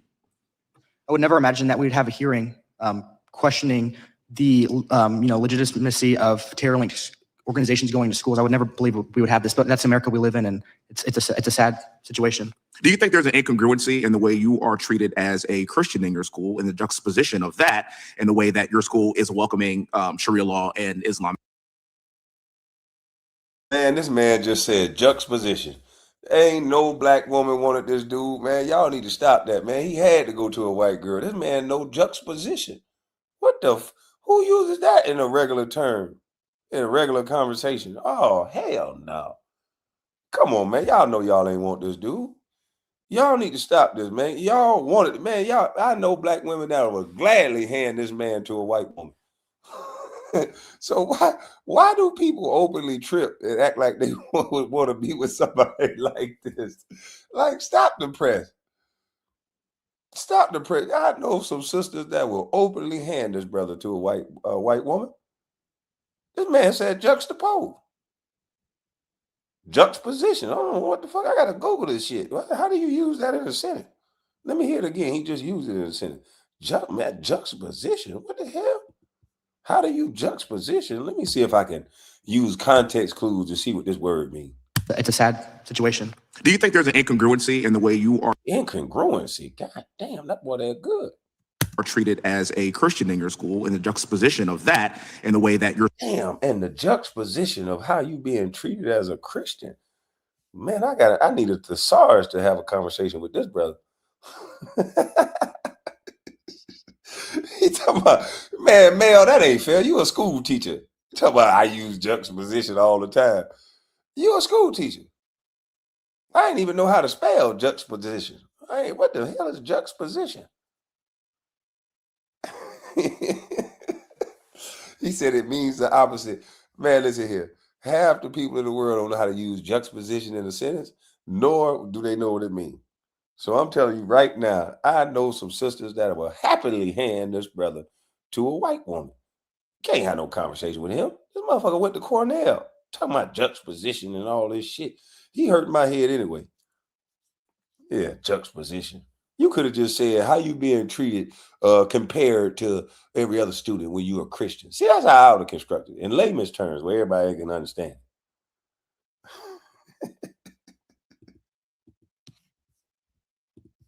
school is welcoming Sharia law and Islamic doctrine. Yes, there's a clear double standard. It's a shame that we are here today, and I'm sorry that we have failed you, but this is why we have this caucus, because we're going to make sure that we get this right. Everybody is treated fairly regardless of your race, religion, or creed. To some people in this room, what I'm about to say may sound a bit controversial, but it's not controversial because it's true. America is a Christian nation. We're founded upon Christian values. Our founders believed that our rights did not come from government, but they came from God. Those ideals shaped our institutions, our culture, our laws, and the very moral foundation and fabric of what I know is the greatest country in the world. Now, America is also a country that welcomes people from all backgrounds of every culture and faith. That's actually what is a part of our greatness. And as all right, I knew it wasn't going to be long for Chris and his Asian wife come up here and keep trying to take away from the content. So guys, get ready. Get ready to crank up spirit. Spirit, would you guide Chris? Spirit. Chris, you about to get up out of here. One more outburst, buddy. You're out of here, buddy. somebody like me that fought in combat to ensure that anyone could come to this nation and believe what they want to believe and believe in the First and Second Amendment rights. I welcome that more than you could ever believe, because I laid my life down on the line to ensure that that would happen. All right, y'all don't sit them on spirit. That ain't a bad thing. FBI watching me. That's good. That way none of you criminals can bother me. I think Chris is a criminal. But let's be clear about something. Assimilation to American values and ideas matter. When we begin importing belief systems and cultural values that are fundamentally incompatible with the principles that build this nation, we should not be surprised when the social fabric begins to fray. Let me be clear. This is not hateful. This is not racist. This is not xenophobic. And I can show I'm not racist. I've been black for like my whole life, for like 44 years. I say the Sharia law has no place to usurp our Constitution in these United States of America, and especially in our schools, and especially in our public institutions. America's legal system is rooted in the Constitution and equal justice under the law, not religious extremism or parallel legal systems. We have learned from many of our colleagues on the left that this tends to be how they tack in this general direction. 10 Commandments, not allowed. Bad. Islamic pamphlets, good. 10 Commandments, bad. Free Qurans in schools, good. 10 Commandments, bad. Understanding Sharia law, brochures, good. This is the hypocrisy that we Christian Americans are quite sick of. The same people who mock or marginalize America's founding values suddenly become deeply tolerant when the ideology in question is directed against Western traditions and institutions. Meanwhile, Sharia law is normalized and distributed to children in school, while expressions of traditional faith are treated like a threat. Here's how things should work. Math, yeah. Free Qurans? No. History? Yeah. Sharia brochures? No. Science? Yeah. Shahada cards? No. This is a very simple idea that should be understood by all Americans. One of my best friends is a Muslim American, and he is a fighting Texas Aggie, but he actually sees himself as an American first and has fully embraced our culture and what it means to be an American. That's good. That's what we want. That's why we call this place a melting pot. I'm seeing a lot of talk from my colleagues on the left, too, as we shift toward this reinvigorated talk about Jim Crow and the past of this country. And as someone who is a direct descendant of a slave, as someone whose great-great-grandfather was born on a plantation, I can assure you, slavery is over. Jim Crow is dead. When I go anywhere, I don't see any white-only signs. I don't, I promise you. I am a black man that represents a white majority district in Texas. The great-great-grandson of a man born on a plantation stands before you today as a proud conservative Republican from Texas, as a believer and follower in Christ, and as a believer in what this country can be. Woo, this boy sounds strong. Man, you can't believe in Christ and say that shit openly on camera no more. You can't say that, bro. That's why they hate him so much. Man, I got to hear this last part again. This brother, he bringing it home.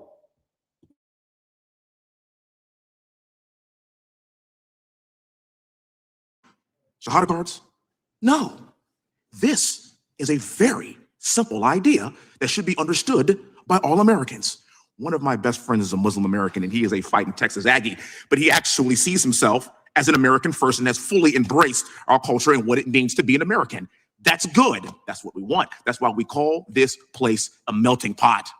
I'm seeing a lot of talk from my colleagues on the left, too, as we shift toward this reinvigorated talk about being himself as an American first and has fully embraced our culture and what it means to be an American. That's good. That's what we want. That's why we call this place a melting pot. I'm seeing a lot of talk from my colleagues on the left, too, as we shift toward this reinvigorated talk about Jim Crow and the past of this country. And as someone who is a direct descendant of a slave, as someone whose great-great-grandfather was born on a plantation, I can assure you, slavery is over. Jim Crow is dead. When I go anywhere, I don't see any white-only signs. I don't, I promise you. I am a black man that represents a white majority district in Texas. The great-great-grandson of a man born on a plantation stands before you today as a proud conservative Republican from Texas, as a believer and follower in Christ, and as a believer in what this country can be if we allow equality for not just Muslim Americans, not just Buddhist Americans, but also Christian Americans like yourself. God bless you, young man. You give me a lot of hope for the future of this country.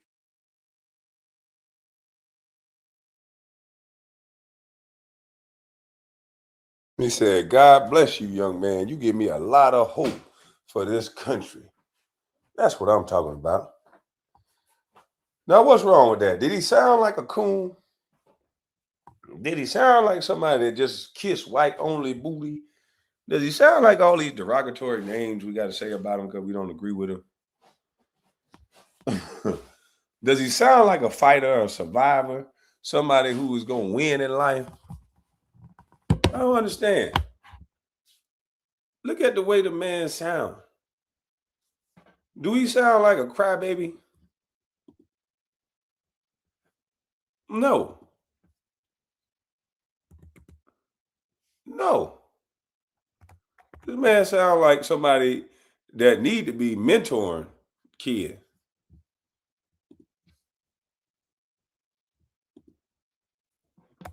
Hold on, let me get something for y'all up here. Hold on. Let me get something for y'all up here.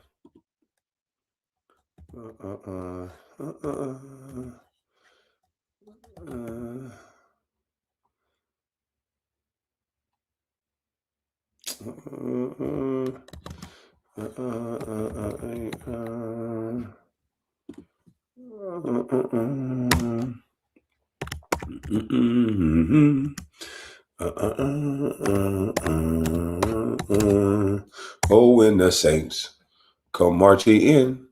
Oh, when the saints come marching in. All right.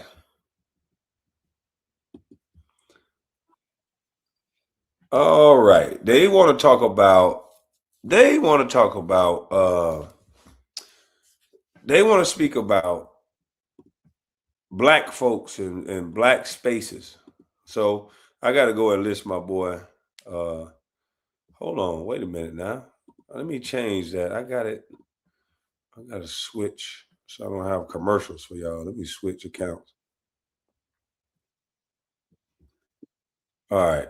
Now, let me share the screen because no one wants to talk about results.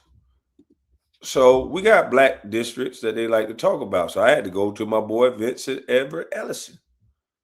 So he's going to talk about a black district, somebody who's been in South Carolina for a long time. And you want to talk about sellouts, I want y'all to listen to some of the stuff that this brother is saying. If this is for black people, if this is what you want to do for black people, which is put somebody black in position, but they have a track record like this, I think this is worse than what any white man could do to them. I think this is worse.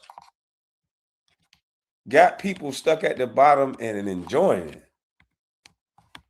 That's when you really can controlling people. When you stuck at the bottom and people loving it.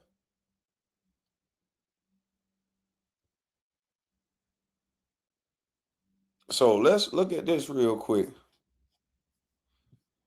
Oh, Chud the dummy? Yeah, Chud the dummy. Boy, them white boys. Hey, look, he did all that. Don't chip out. And now the very same people that he talking about don't chip out control when that nigga eat, control when he use the bathroom, control when he go to sleep. He control that. Lights out, punk. He might be in 23-1 lockup. And I hope he don't chimp out because they say, ooh, boy, they say isolation will drive you crazy. So I hope he don't chimp out. And I know it's cold as fucking there. That wouldn't bother me, that cold ass air. So don't chimp out. Hopefully you can borrow a blanket from a black man.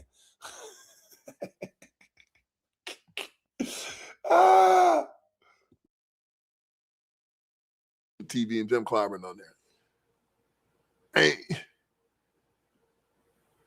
Jim has always been ugly, but now he's just uglier. And so, he was young and ugly. Now he's old, he's really ugly. And he's talking about he might not run again. I said, ain't no way in the hell Jim Clyburn ain't gonna run again. Why? Because he's a narcissist. And you know how narcissists are. When they get power, they never want to give it up. It's just something about them, man. They just hold on to it, It becomes their being. It's everything to them. So Jim trying to get some free press by telling folks he might not run again. He might endorse his daughter to run for the seat. I said, myself, I'll bet you $500 trillion Jim Clyburn's gonna run again for that seat. Show up, 2 days later, I'm gonna run again. Now take it, Jim Clyburn is 85 years old. I didn't say 58. 85 years old.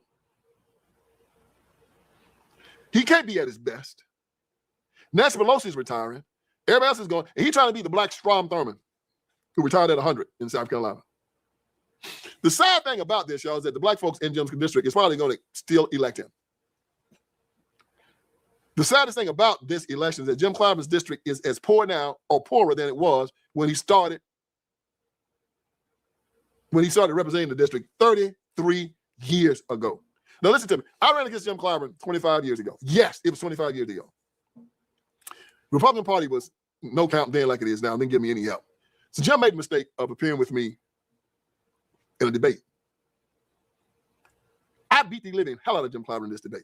I'd get Jim with LGBTQ and abortion up to the 9th month and against school choice and the economic conditions of the district, and whoop Jim so bad that he wouldn't even come back to the district because he knew the numbers were in his favor and he couldn't take another whooping like that. Jim won the race, but I learned a lot about politics during that race. I hadn't run again because I understood that the Republican Party was not going to help anybody that ran in a majority black district because of the deal they made with Lee Atwater in 1992 when they drew these districts. If you read the Wikipedia page on the 6th Congressional District, they will tell you that this district was formed from a deal made between black Democrats and white Republicans to form majority black districts for black Democrats if the black Democrats would vote for the Republican Party's redistricting plan. And they did. And it left the rest of these districts lily white and made Jim Clyburn the only black district in South Carolina. Before this deal, there were more Democrat districts in South Carolina than there were Republican districts. Now, You got 7 congressional districts, 6 Republican, 1 Democrat, and Jim don't care. As long as Jim keeps his seat, he's fine. But the sad thing about it is that they got these weirdos out there, you know. They got this whole trans thing in the Democratic Party that Jim supports. Charlie Kirk has talked about it. And you can see it here. Charlie just put it down. And the trans movement does not believe that. They believe womanhood is a costume. They believe that womanhood is something you wear on Halloween. Prove me wrong, by the way. They think so much of our political power that's almost non-existent. My good friend Tucker Carlson talked about this on his show. And you can see that here. We just ended African-American political power, by the way, because of the demographic changes. Just basically made it, both parties have paid, especially the Democratic Party, a lot of attention to what black voters want because they're a huge part of the Democratic coalition. And now that's not true. And so it's not, this is a complicated question. Anyone who says, oh, it's just white racism is, what is your average black person in Chicago, native born, family been here 300 years? What does he think of watching his city overwhelmed with illegal aliens? That's exactly what they think. I was up in Chicago last week. I met with hundreds. I met with black pastors. Black pastors are upset. Well, they should be upset. Yeah, they feel like, people who are not supposed to be here, enter the country legally, which is a crime. I'm going to keep talking about that, are getting massive amounts of care, right? Free hotel rooms, 3 square meals a day, free medical care. And the black community feels left behind because a lot of these people are, they could use some of that tax money in Chicago to help them. And they're taxpayers. They should have the first chance to get some of that help. But the mayor of Chicago just, he's ignoring his own community. And, it's a democracy, so we make decisions based on population size. And if you dilute the population, some of that help. But the mayor of Chicago just, he's ignoring his own community. And, the mayor of Chicago is ignoring his own community. What color is the mayor of Chicago? I thought he was black. Why would a black man ignore his own community? Because they talk this sellout talk, but you act as if somebody on the Democratic Party side can't just say, man, F these niggas. They can get on their Lil Wayne and say F these Negroes too. And they can say, you know what? It's just all about me. And don't you think it's white racists that will pay them to keep you disenfranchised? Don't you think? Or you think that just only happened on the Republican side? Only Republicans like token Negroes, huh? I think they both do. I'm not afraid to say it. I think they both do. But some people seem to think that it only happens on one side. It's only the Republicans that want a token Negro. It's only the Republicans that, I think definitely you can see that some Democrat folks don't give a hill of beans about black folk. Kanye said it a long time ago. Got Kanye in a lot of trouble. So I ain't really saying this. This just me, I don't know. Let me just play the video. This is a democracy, so we make decisions based on population size. And if you dilute the population, you dilute the political power of the people who are born here, very much including black people. So really, it's a takeover of our government, of our democratic system. And I just want to say it for the third time, it completely disenfranchises black people. And they're, black leaders in Congress who supposedly speak for black people, they sold them right out, actually. Isn't that something? And even the white folks see it. Tucker sitting there with Holman, they say, yeah, man, black people don't have no political power. Well, why? Because the black Democrats gave it away. They gave it away. They gave it away to white Democrat liberals, but they pay them, of course. I talked about this in the Iron Triangle. Most black preachers, most black politicians, most civil rights workers are conduits between rich white liberals and the Democrat Party. I mean, this book lays it out. Show it to you. Whoops. Right here. Iron Triangle. Tells you all about it. Y'all need to get this now. It was #1 on Amazon, sold tens of thousands of copies. But it talks about how the black preacher, the black politician, black civil rights worker are conduits between rich white liberals and the poor blacks. Period. Jim Clyburn is part of that Iron Triangle.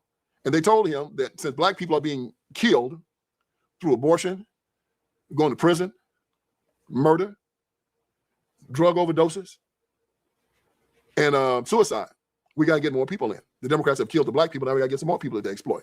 We got to let these illegals in. Then they open up the border. And so the black vote now is minuscule. And black people keep electing jokers like Jim Clyburn, who are doing nothing but killing them, destroying the educational system. I mean, if they had one. And then You're gonna have these black people lie about racism. Like I said, everything is racism. Everything. So Jim is running for re-election at 85 years old. So I don't guess they'd be running for re-election. They're gonna be crawling for re-election. Jim's gonna be crawling for re-election. And he'll probably get reelected. No, this is one because again, any older Republican one. that runs against him is not going to get any help from the RNC. Let me pause it. None whatsoever. This is an older video of his. He got a newer video talking about Jim Clyburn. I gotta find it. State party's not going to help him either. So Jim's going to, and the reason why Jim wins is because I mean it's easy to win when when your opposition has got chains around their ankles and hands tied behind their back and they can't fight back. And that's what they've done. It's a crying shame that someone this incompetent, who has a history that Jim Clyburn has, is going to be able to stay in office. I remember meeting Governor Jim Edwards when I was running for office. Jim Edwards had been the first Republican governor of South Carolina since Reconstruction, and he had been Secretary of Energy under Ronald Reagan. He was over the College of Charleston at the time, and I went to his office to talk to him. And in his office, he told me some things that he swore me to silence. So I guess after he died, he told me that Jim Clyburn had been part of the White Citizen Council. Jim had worked for him, the Human Affairs Commission. And Jim tried to always be slick. You know, he worked for Republicans and he worked for Democrats. So he was both, but he acted like he was a Democrat. And Jim said Jim was always a snitch to the racist white people, Democrats in South Carolina. Governor McNair told me the same thing. I went to meet Governor McNair. He told me the same thing. He was a retired governor of South Carolina. He was a lawyer in Columbia. He told me the exact same thing. He said Jim's, been taken care of because he was a snitch for White Citizens Council. He was always been a traitor to black people, and that the racist whites got him elected to do exactly what he's doing. And black people have been duped by the charlatan for a very, very long time. They're still poor. Their districts are still crime-ridden. Their schools are still terrible. And Jim offers them the crumbs that fall from the table while he lives in a 3-story house on the lake. But that's the story of most black Democrats. All of them. They're crooks. They're horrible. They're terrible people. And hopefully, when this old group of old civil rights workers finally go the way of the earth, black people will finally have an opportunity to move out of this. But they're going to hold on to power as long as they possibly can. And don't expect them to give it up. I don't expect them to. Satan never gives up his power. You'll have to take it, or it'll have to be taken from him. So I want you people to understand that the Democratic Party is still the evilest organization in the history of the world. Part of slavery from 1800 to 1860, part of the Confederacy from 1800 to 1865, part of Jim Crow from 1865 to 1965.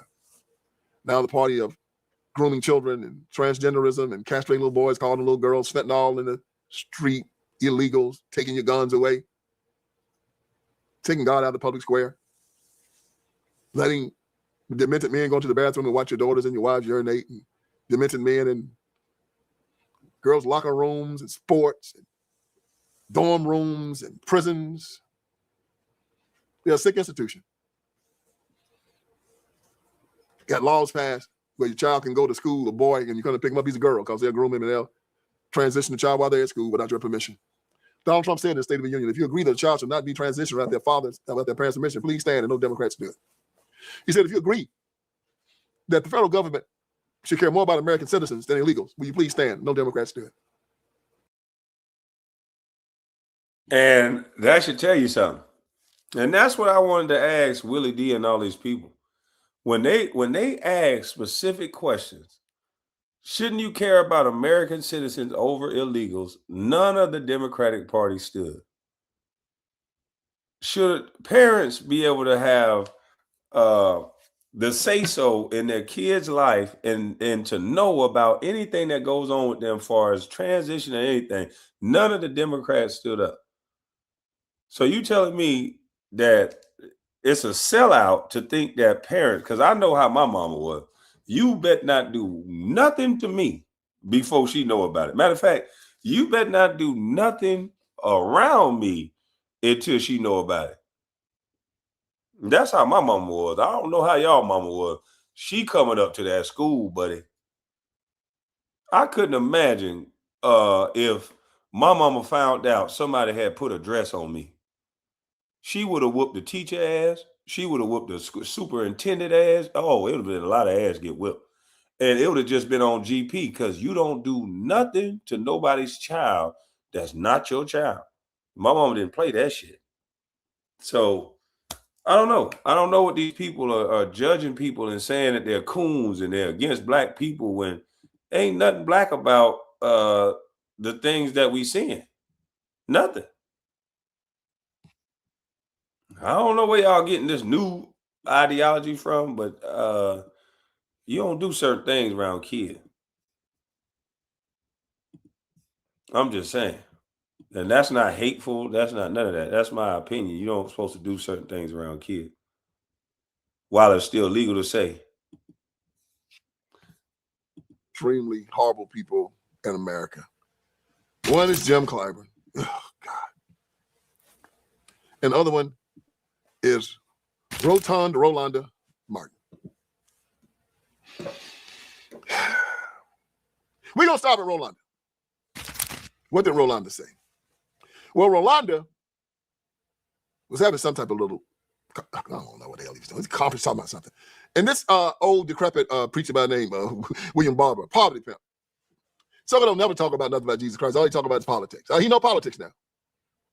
So he got there and started talking about they need alphas, the fraternity, not the type of man alpha. Because they ain't no alpha man in the Democratic Party. Okay, so when he says alpha, he always means Alpha Phi Alpha, the black fraternity.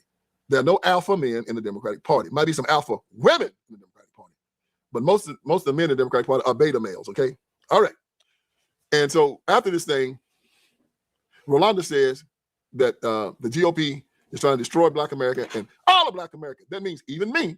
We got a target on that back. You can hear it right here. Happening. This is not a moment for us to sit on the sidelines. This is where we need everybody fully engaged, because I'm telling you, they are targeting Black America. There's a bullseye on Black people in this country. And so I don't care what any rapper has to say who got a pardon. I don't care what anybody else who's talking about, how Trump is their best friend. These people do not have the interest of Black America at heart. They want to destroy the entire Black infrastructure of civil rights, economics, social justice, education, health, you name it, they want to destroy it. They spelled it all out in Project 2025. And so we want brothers of Alpha to stand up. And hey, it's a challenge. That means that Kappas, Omegas, Sigmas, Iotas do the exact same thing. We want Rolling a funny looking little bastard, ain't he? He look like he stink. He look like he ain't never took a bath in his life. Look like he roll around in mud like a hog. He like a furry. And if you take him seriously, something's wrong with you. He had on a t-shirt one time talking about vote like a Black woman. You know why? Because he's a Black woman. He wants you to vote like him. Run around talking about be scared. The Republicans got a target on your back. Be scared. Hell, if I thought they were target on my back, I'd go hunting them. Somebody get a corner. You crazy? All they got is fear, man. And then when it comes down to fear, you know what they tell you how to deal with fear? Vote. They don't tell you to fight. They don't tell you to defend yourself. They tell you if they come after you to try to kill you, you vote. What about fighting, bro? Why don't you get them This dude funny.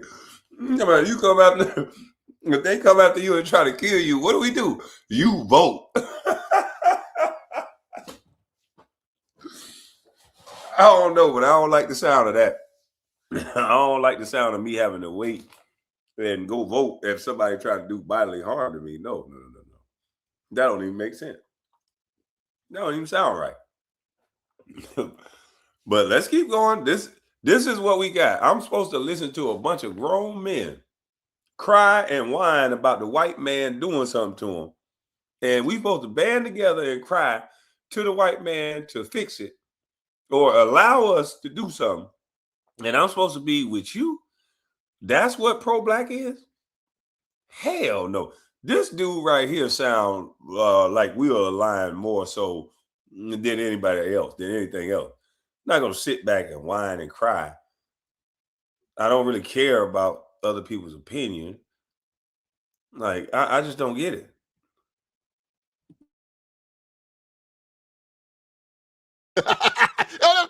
Somebody get a corner.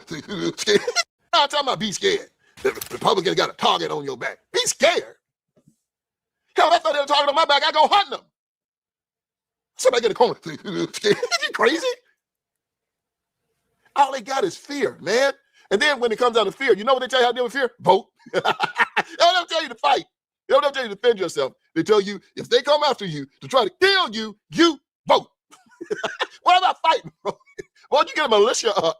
Go out there and do something about it. Because you know you're lying. And then you got Jim Crow Jim Clyburn. Jim Crow Jim. The snitch. House Negro. Jim got the nerve set on TV with his ugly self. Looked like Yoda from Star Wars. Saying that MAGA, make America great again. Their primary goal is to put black people back in the Jim Crow South. You can hear it here. You write at one point in the book, the MAGA Republicans and their supporters who want to make America great again want to be remaking it in the image of the antebellum era. I just want to be clear. Are you saying you think they want to reinstate slavery? No. They wish to get us back as close to slavery as they can possibly get us to without violating, because the Constitution, they can't do it.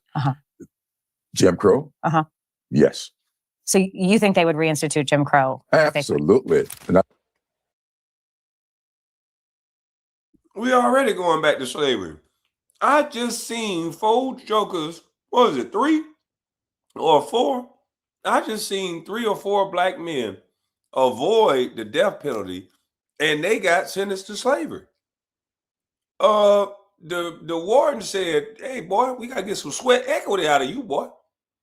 So, yeah, these guys were already sentenced to slavery. Our youth is going back to slavery because we won't have no adults telling the truth. That you're not a YN, you're important. You are not this thing that they're trying to make you to be. You are important. You are loved. You are somebody special. We don't tell these kids that. They throwing their life away left and right. So we just seen 3, 4 black men just get sentenced to slavery. In the Young Dolph case, one guy snitched. He got 20 years. The other guy, he just got sentenced to slavery. He got a life sentence. So Jim Clyburn, with this culture that we got, our youth is going back to slavery anyway, because you're going to participate in helping create laws that make sure you're going to be hard on crime, because they're looking at these numbers and they're going to start giving more and more life sentences. They're going to start giving more and more life sentences out, which ultimately are going to have these young men, and the younger they are, the better. Look at what that warden said. Forced labor, meaning you don't have a choice. Slavery there, buddy. They might be out there horseback. It's going to look just like slavery.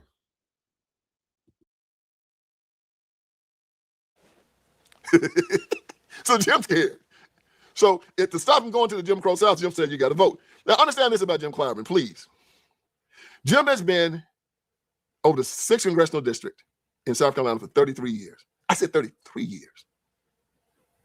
His district still has a 23.8% poverty rating. But the children in his district, 45.6% of the children in his district live in poverty. Let that sink in. 95% of the congressional districts in America do better than Jim Clyburn's district. Of the 435 congressional districts, Jim's district is in the top 5% of the worst performing districts in the nation. Nevertheless, he stays elected. Now, with that track record, how can somebody stay elected?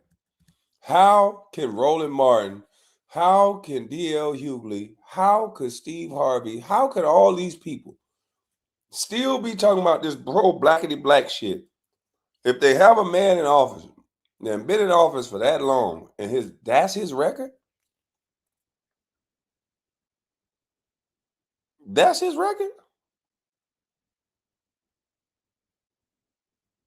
That's crazy. Crazy work that he keep getting elected. Of the 435 congressional districts, Jim's district is in the top 5% of the worst performing districts in the nation. Nevertheless, he stays elected because the Republicans won't even go down there and try to win that district no more. People so ill-educated, they so uninformed. Oh my God, it's not even going down there no more because they just don't even know what they're talking about. They think that every Republican got horns on his head. They've been so isolated for so long. To talk to a lot of these people about politics is almost like trying to talk to a layman about building a spaceship and going to Mars. Republicans, they're all racist. Okay. No need to go no further with this conversation. Waste time. So Jim Clyburn's down there saying that they want to take us back to Jim Crow. Well, Jim, your district never left Jim Crow. They did a documentary on Jim Clyburn's district called The Corridor of Shame. Because 95, Interstate 95 goes straight down through that district. And it is as poor and it is as raggedy as any district in America. The people down there are as good as they can be. A lot of them are extraordinarily nice people. So Jim's district hits some big cities. Part of it is in Columbia, the poor part. And then there's a part of it in Charleston, the poor part. And so whenever I go to Charleston, I know when I get into Jim Clyburn's district just like this because I know it just automatically changes to a ghetto. Automatically. And then you know when you get into Nancy Mace's part of Charleston because it turns very nice. Isle of Palms area, love it down there. I love the historic area, very nice. Charleston is a beautiful city, You won't find a more beautiful, more friendly city than Charleston, South Carolina. I love it. And most of the people in Charleston are very, very nice. When I go down there, I always have a great time. But man, you go to the wrong side of that city, you better have your revolver out. And that's what Jim Clyburn rules. Wherever you find crime, wherever you find entitlement, wherever you find a bunch of ignorance, you best believe Jim Clyburn runs that part of South Carolina, and that's how he wants it to be. And it's a shame. But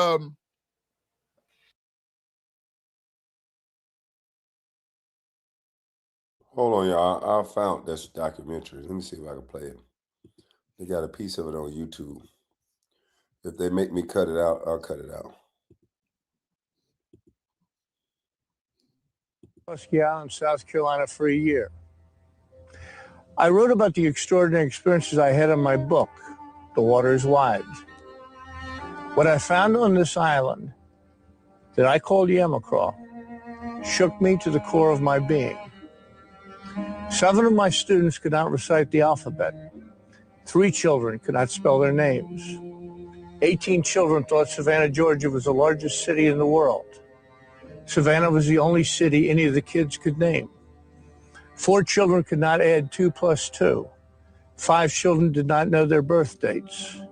4 children could not count to 10.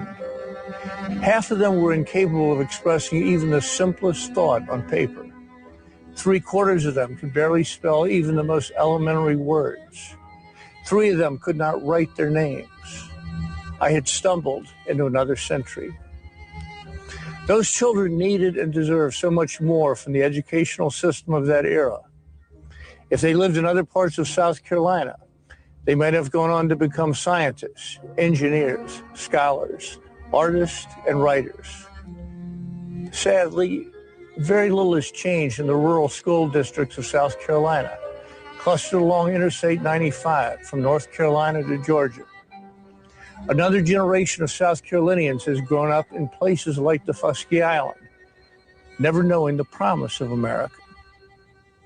Because the water is even wider today, it's no wonder that 8 rural school districts have sued the state of South Carolina for the resources they need to provide their students an adequate education in a world of change. I admire their courage, and I hope they win their fight. This documentary is their story, and they tell it well. I ended The Waters Wide with these words. Of the Yamacraw children, I can say very little. I don't think I changed the quality of their lives significantly or altered the inexorable fact that they were imprisoned by the very circumstance of their birth. Is it just me or he talking slow as hell? I gotta speed this thing up or I'm gonna fall asleep.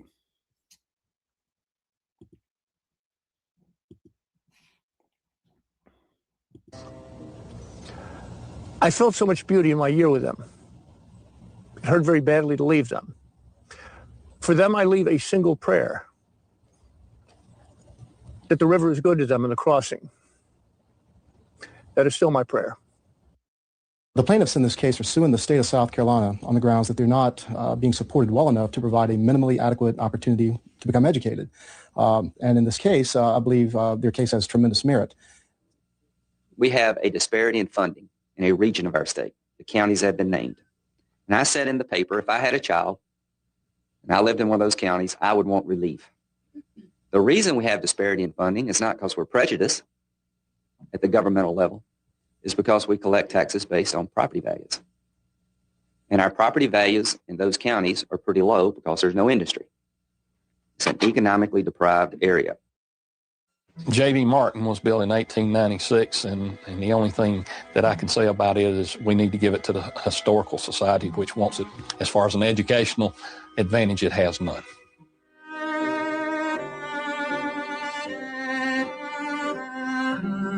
Psychologist. A lot of people always noticed the rags stuffed in the cracks under the doors. And those are places where when it rains, we have to keep it constantly mopped up, sandbag or whatever to keep the water out. It's pretty sad staying here.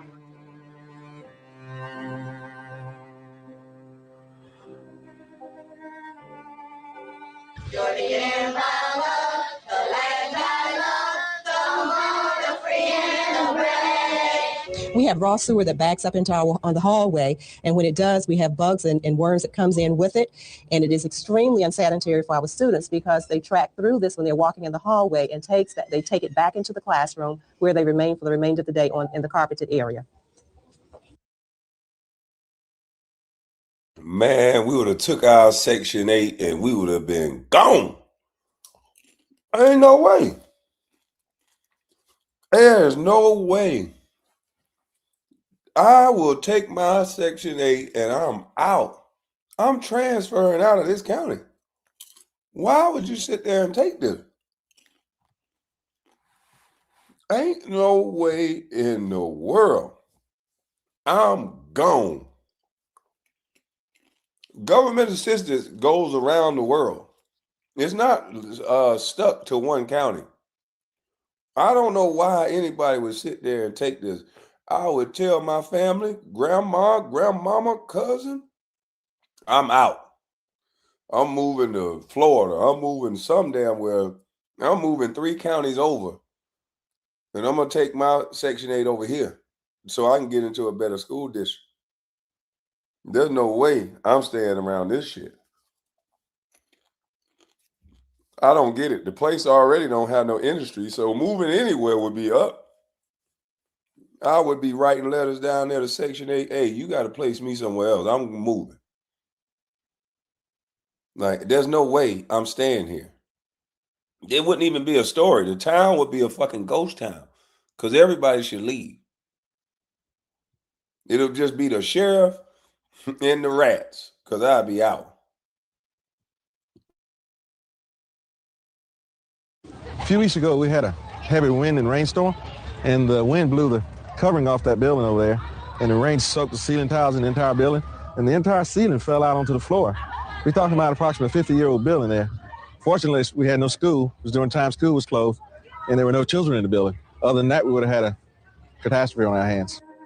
The child, when they walk in the door of the school, needs to be able to feel safe, secure, warm, welcome, loved, and cared for.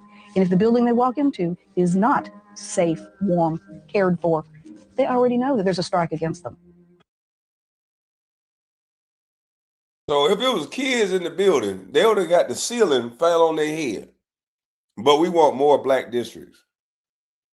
So this is Jim Clyburn running the district. Why can't he bring economics in that town? They're getting funds allocated. What are they doing with the funds that they get? They don't get enough to fix a roof? Right, this is crazy. This is why you need school choice. This is a prime example of why you need school choice. So that if you have to live in this district, your kid can still go to another school and get a good education.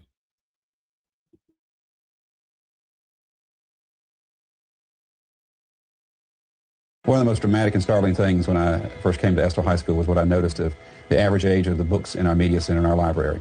Books that dated back to the 40s and the 50s.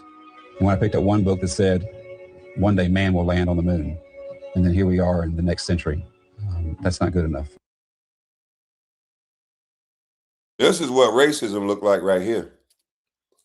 If you want to know what racism look like, it's this. These kids don't got a chance. This is racism right here. They don't have good books. They don't have equality of opportunity is the problem. They don't have the same books. They can't even sit in class without the damn ceiling falling down on their head. But you talking about bring more black people because they want black people to live like this. They're okay with black people living like this. They're okay with black and brown and poor white kids living like this. Don't nobody care about the poor white kid and black and brown people. They can all suffer together. Don't nobody care for real. Because it's funds still being sit in this county. And the first place this should go is to this damn school. This is the best. This is the best representation of why you need school choice. Don't tell me shit about Trump and do you like him and don't you like what he say. I like school choice. This is the best advertisement for school choice that you can ever see. Imagine your son going or your daughter going to a school where the ceiling is falling down on their head, where worms and sewage coming up through the damn flow. This is the best advertisement for school choice there is. I don't want never one of you fried chicken eating Negroes to ask me nothing about no damn Trump. Because I keep saying what I say don't got shit to do with a person that you like or don't like. It has something to do with outcomes. And while you're overlooking the outcome because they got you emotional every day about what somebody said, you don't know that it's actual people living like this. It's actual people living like this, and they're okay with this as long as it don't get exposed. There's a bunch of small towns like this. They don't bring any jobs in there. Everybody either work at the grocery store or you better hope they got a port there. Everybody working in a warehouse job, maybe for Walmart, Amazon, but that's your best jobs.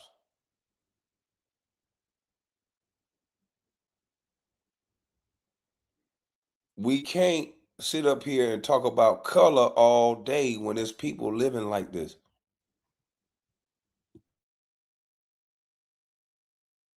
For our young people.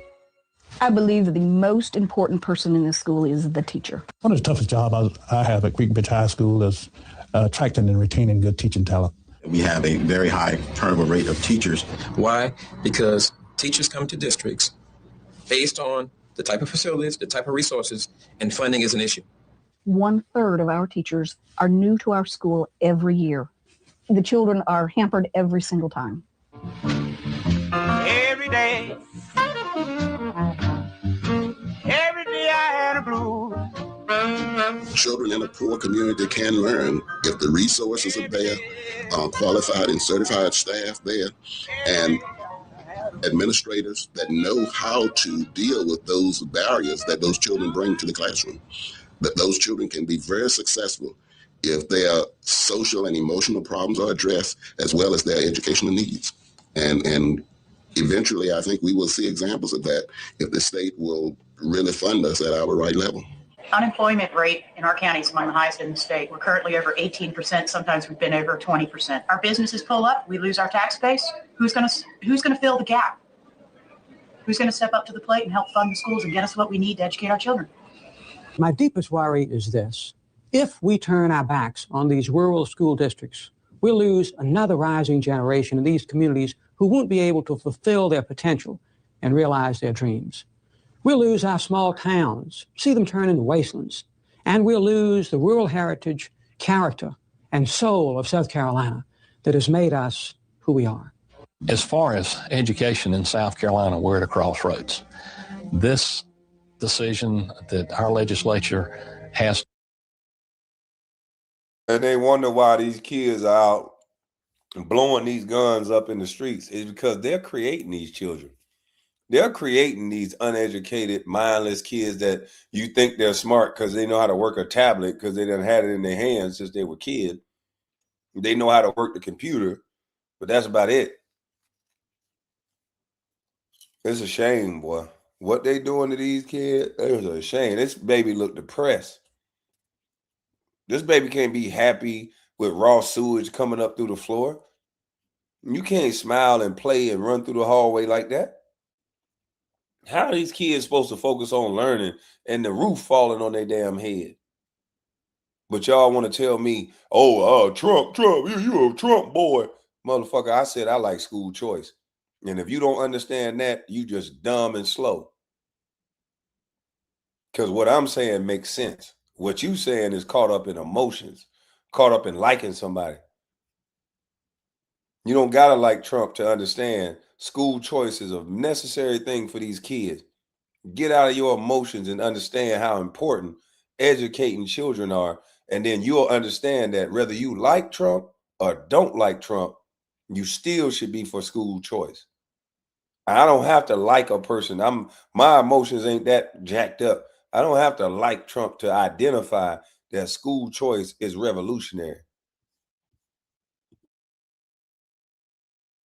To make is going to either doom rural South Carolina to poverty and second-class education from now on, or either we're going to stop and take a look and say we cannot leave a third of our population out there without an adequate education, and that's what we're doing at this time. I think this is an absolutely critical time in the history of South Carolina. The stakes are high for us. Our future is dependent on what we do in the next few months and years. It's in the best interests of all of us in South Carolina to do something for the children in poor rural school districts. What happens to the least of us happens to all of us. We all have an economic stake in the success of our state, and we will only be as good as our poorest school districts.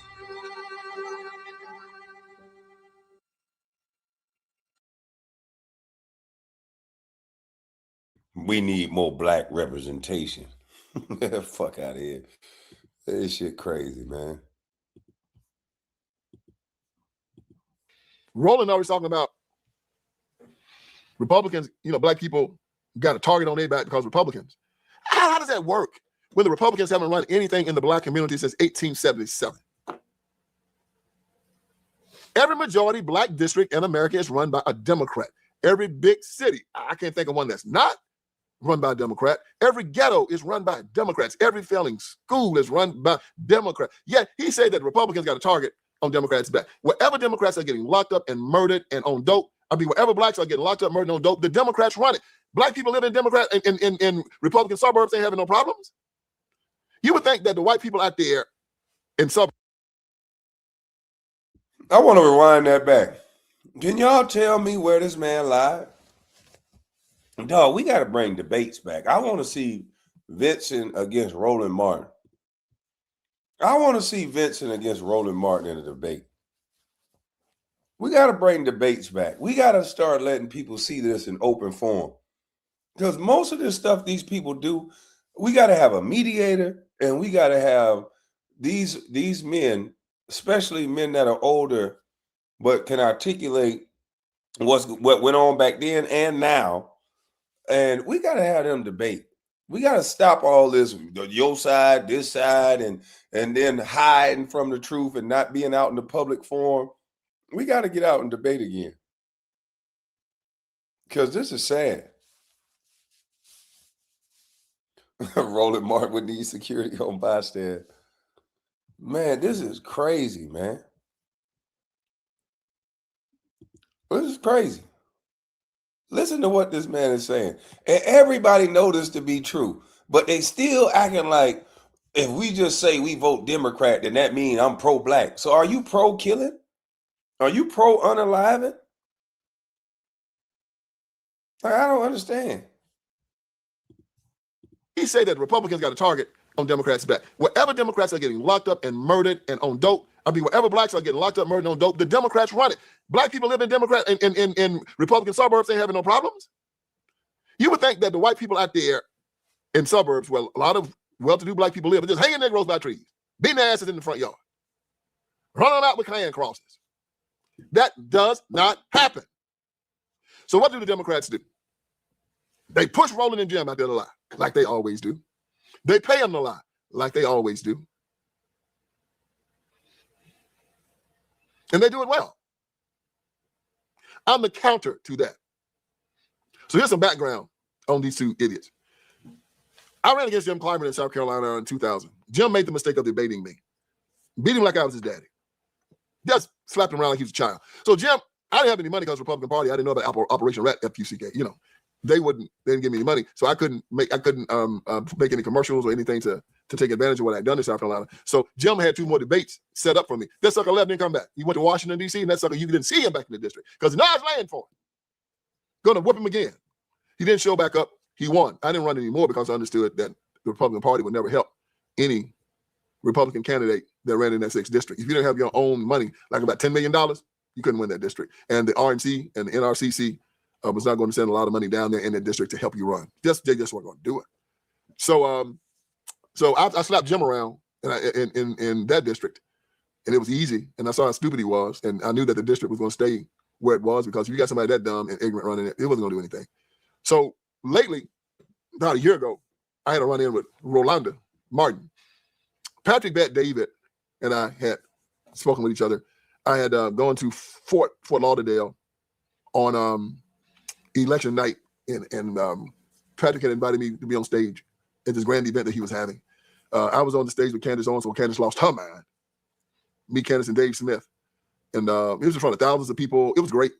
And so Patrick is a grand gentleman. He has a great channel called Valuetainment, one of the biggest YouTube channels out there. Valuetainment has about 8 million subscribers. Gets a lot of views. It's huge. And so Patrick is of Iranian descent. Came here when he was, I want to lie, I think Patrick said he was 12, might have been younger. He came as a refugee, and Patrick has become a billionaire. I mean, yeah, literally. And so when Patrick as an Iranian, me and Patrick started talking, we cutting food with each other. I said, Patrick, you want to talk about racism and all this kind of stuff in America. I said, here you are, you've done very well. I've done well in America. And to look at you, the only person they hate worse than a black man in America is an Iranian. And he just died laughing. He thought it was funny as hell. But Patrick is good people. So Patrick wanted me, Patrick understands that the best way to dispute this idea that America is racist, especially amongst black people, is not to have him debate Roland Martin, but to have me debate him. He said, so Vince, yeah. He said, are you interested in debating Roland Martin on my show? I said, I want nothing better. He said, okay, I'm gonna see if I can make it happen. So his people called Roland up, offered Roland the first class, plane ticket, 5-star hotel, limo service from the hotel to his show, 7 million subscribers. Me and Roland gonna get down with the get down. Immediately I said, yes, let's do it. He ain't heard back from Roland yet. And that's a year ago. Roland turned it down because Roland knew what I was gonna do to him. So after that, Roland's gonna be. Roland, you turned down a debate fade? Roland, I know you ain't turned down no debate fade. We expect better from you, Roland. You turned down a debate fade? That ain't cool. Like the punk he was, he's gonna put some little idiot stuff on Twitter, and I got an alert. Said Roland Martin mentioned you. And Roland Martin mentioned something about, I hated black people. Enemy of black people. And I said, what the hell is he talking about? I don't even know this dude. And I'm trying to figure out what's happening. So I called my manager, April Chapman, and said, April, what is this about? And she's, April's from the Bronx. She said, Roland is trying to passively aggressively attack you on Twitter because he was too much of a punk to meet you on stage at Patrick Bet David. I said, this little punk. So Roland never ever debated me at Patrick Bet David because, of course, he knew that he couldn't win the debate. But that's not strange. Patrick sent out the invitation to Van Jones. He didn't come. Charlamagne the God, he wouldn't come. He sent it out basically to every black liberal out there, black liberal Democrat, to debate me on his show, and all of them pissed their pants. See, they scared of this type of black man, but guess what? They'll go debate Jermaine Dupri. He'll go get King Randall and try to embarrass him. He'll talk about rappers and celebrities and then make it about race and being down with the cause. If you so smart and you know what you're talking about, you ain't supposed to be running from nobody. You supposed to be standing on what you saying. But they know they don't believe in that shit they saying. They believe in that munyon that come behind the bull's crap that they saying. They not finna mess up their money talking to no dude like this. No.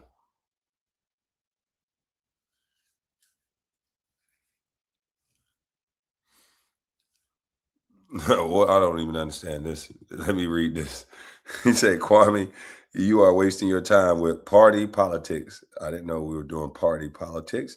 Looking at a black man in a suit and tie and thinking they want the best for you. These guys are low-level associates in the system. I'm sure you got it figured out. I think you got it figured out.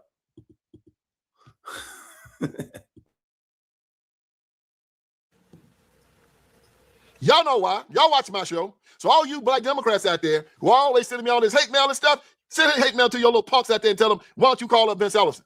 They call me up, I get them on Patrick Bet Davids the next day and debate them on there. I don't care who it is. It's a standing invitation. So y'all do that. And until y'all do, don't say nothing to me.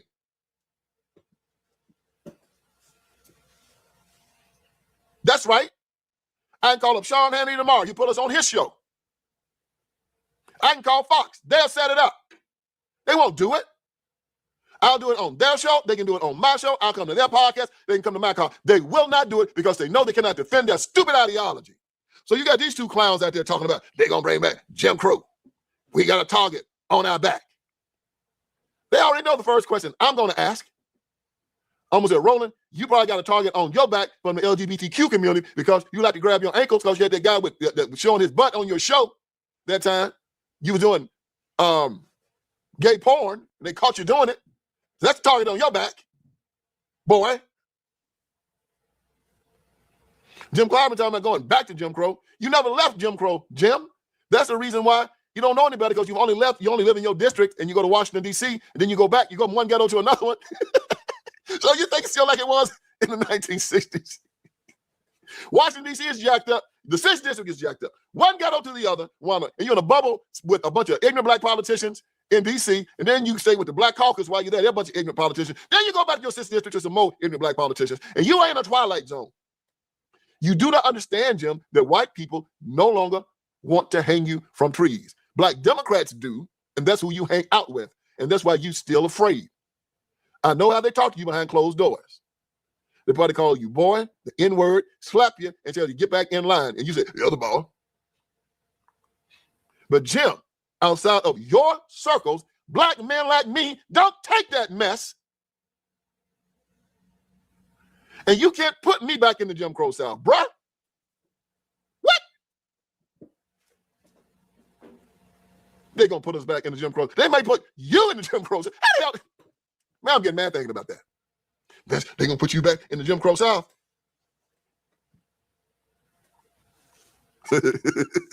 I would like. Don't he sound like the uncles that we used to have back in the day before all these niggas started being bummers and drunks? He sound like them old school uncles that didn't play that shit. You can't make them do nothing. You left these type of men alone because what you'd have to do to get them to do what you wanted them to do would be met with brute force.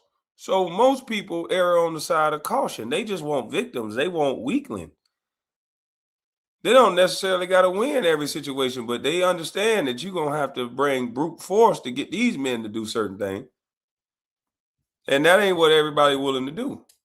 Keep exposing the truth, KB. Salute, salute. I'm trying, but boy, I'm taking a heavy right hand. You know, it used to be men like this, that this is how men talk. Now they're calling this toxic. They're calling this outdated. They're calling it all kind of things but a man. You got to have men around that's like this that say, you know what? If all else fails and you try to pull something on me that I don't want, motherfucker, we gonna defend ourselves. You can't have people that's just all talk. And a lot of people are just all talk.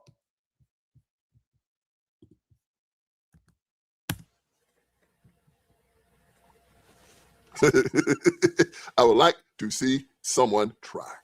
I mean, you've been trying it for the last 33 years and you ain't succeeded. Can't do it. Now, they could easily put you there. You still got the Jim Crow mindset. Right now, you go back in the cotton field, start picking cotton in a minute. Slobbing hogs. Never me. Never me. So these these two cowards, these two girly men, these two ankle grabbers, and any one of you beta males over on the Democratic Party side, standing invitation from Patrick Bad-Day. Would you like to hit the link? I'm gonna drop the link for you because you know nasty works when you make comments like this. You either gotta hit the link or we say goodbye to you on Spirit. And Spirit out of business, so you know. But we're gonna put you on standby on Spirit. So let me know before I drop the link, because I don't want to waste my time. Are you prepared to hit the link? Or are you gonna stop talking directly to the host telling me what it is that I'm doing? Let me know there, sir. Because if not, we're going to have to bid you a good day.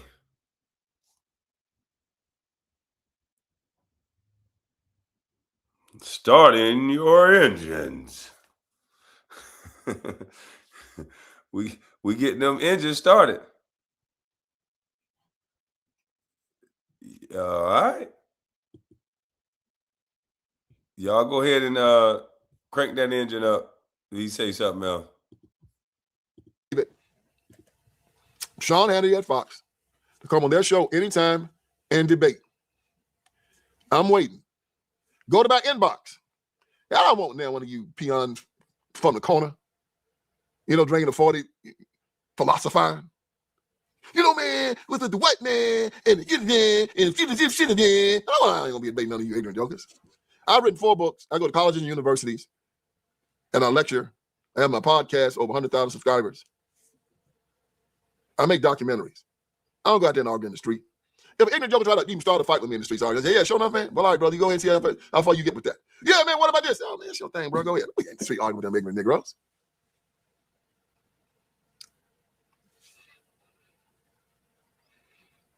So any one of y'all of the top tier, I want to make that plain, of the top tier Democrat liberal mindset, white or black, boy, I really would like to get my hand on a white liberal. Please give me a call. I'm waiting. And as far as Roland Martin and Jim Clyburn, y'all keep on doing what you're doing because every time you do it, it gives me a lot of good content to put on my show. I got him. Nasty works. You got nasty worked up out of this damn chat. Yeah, got him.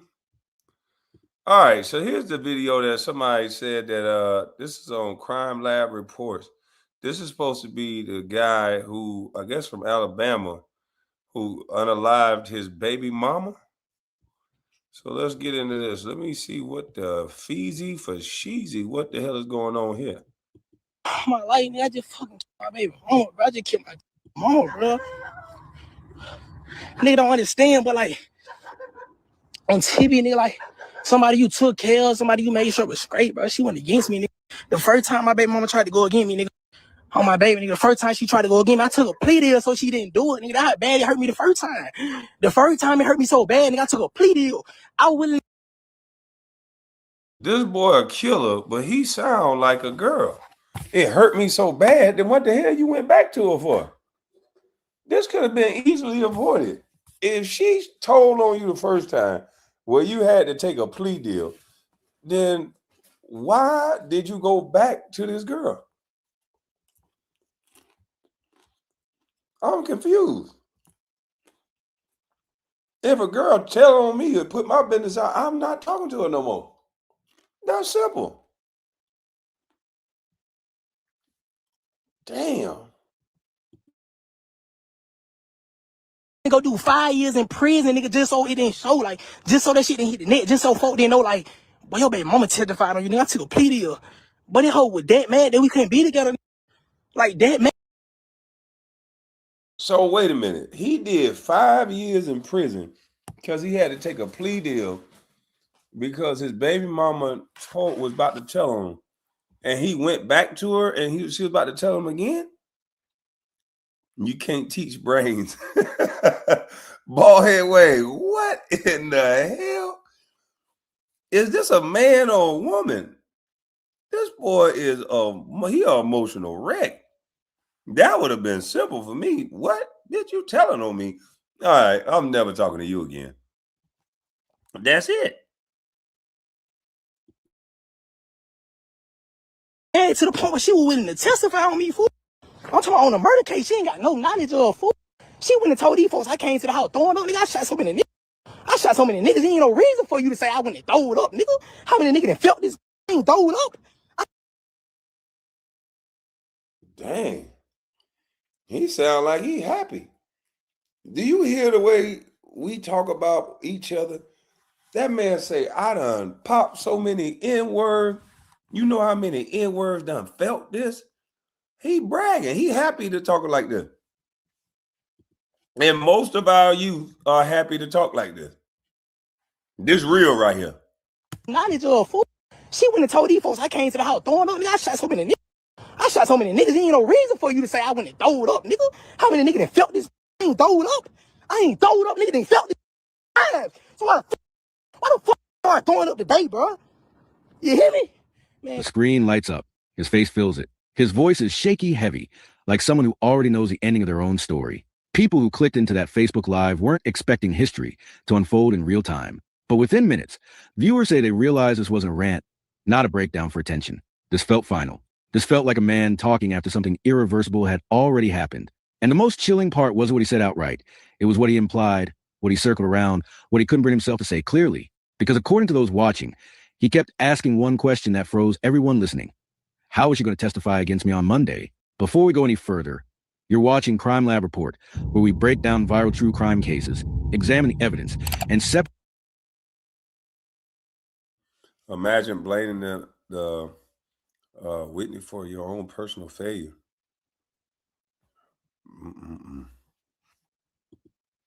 Salute. what's confirmed from what we'll be breaking down and playing key parts of the reported Facebook live stream as it's been described by viewers, so you can understand exactly why the internet exploded the way it did. Now let's go straight into what happened. In the hours before the internet exploded with reposts, screenshots, and speculation, a man known online as Lee Spell went live on Facebook. Multiple viewers say he appeared distressed, emotional, and mentally unraveling. He spoke about court. He spoke about betrayal. He spoke about being charged in a serious case and repeatedly referenced a woman, the mother of his child, who, according to him, was supposed to testify against him. Then he made statements that many interpreted as an admission that she could no longer do so. That's when the panic started spreading. Within minutes of the live ending, people began sharing clips, paraphrasing what they heard, and trying to piece together what had just been witnessed. Some said he admitted she was gone. Others said he never said it directly, but spoke as if it were already done. So what did he actually say? And what part of this is confirmed? And what part is just internet interpretation? When you look at the Facebook post he made around the same time, a picture begins to form. Not clear answers, but a man spiraling through emotion, regret, and accusation. In those posts, he writes like someone unloading years of pain at once.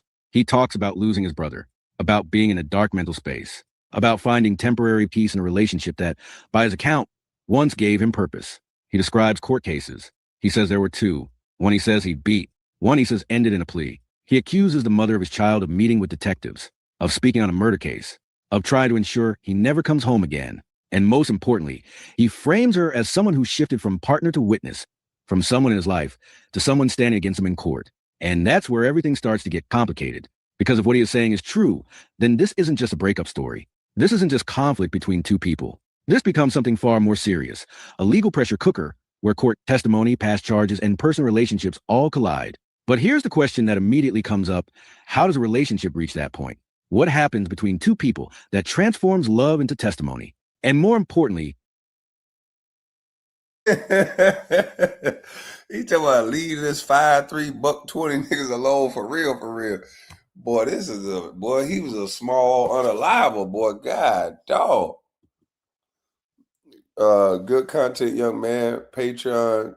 Don't make me drive by. Oh, my bad, dog. You right, bro. Don't do the drive by, bro. I don't want no smoke. I got you. Salute to you.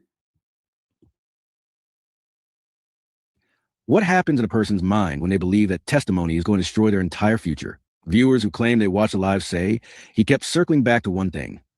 Monday, the court date, the testimony, the idea that she was going to speak against him in connection to charges he was already facing. That detail matters because it creates urgency. It suggests something was already in motion, something already scheduled, something that could not be stopped. But even here, nothing is officially confirmed. As a researcher looking at this case, that's the first line that must be drawn. No police report has been released confirming a homicide. No court documents publicly verify the exact charges he refers to. No mainstream outlet has confirmed the existence of the people or events being widely shared online. What we are dealing with right now is a mixture of alleged statements, viewer interpretations, and viral reposts. So the question becomes, why does it feel so real?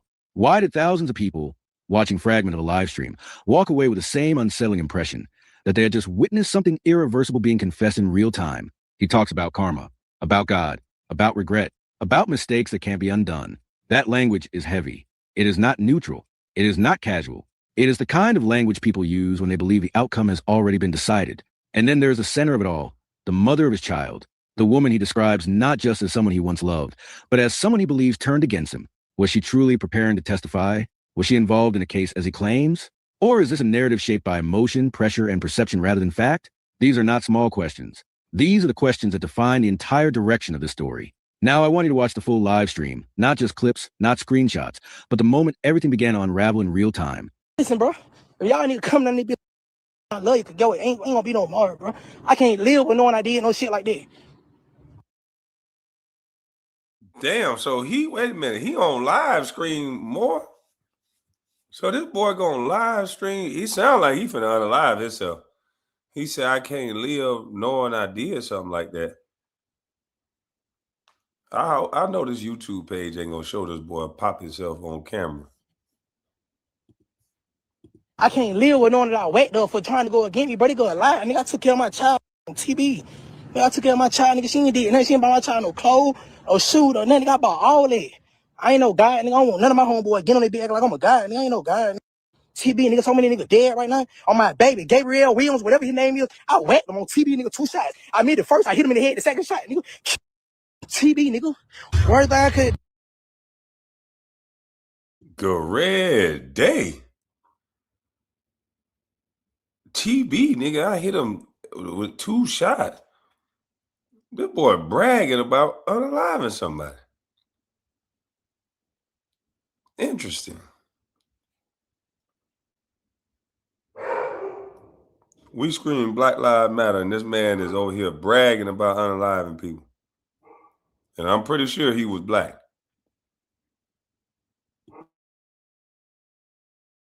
Deal with nigga, want me to get life. I'm talking about life, nigga. Life. They ain't give a fuck about my child, nigga. I just tripped down, nigga. I've been fighting through depression for so long, nigga. I've been going through depression so long, nigga.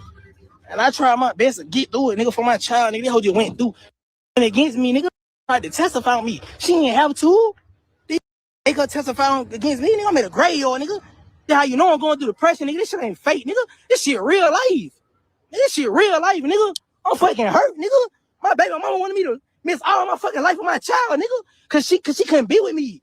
Cause she couldn't be with me, nigga. That shit hurt, boy. That shit hurt. I just made the biggest mistake of my life, nigga. I gotta live with that, nigga. My baby mama was mad cause she pulled up, think we finna. I confronted her about finna testify against me in trial Monday, nigga. About her finna testify against me in trial Monday, nigga. Mama about that shit. Nigga, this shit hurt, bro. Nigga don't know that. Yeah, this boy definitely about to unalive himself because he telling everything. So this sound like this is his last stop. Yeah, this graveyard must be his last stop.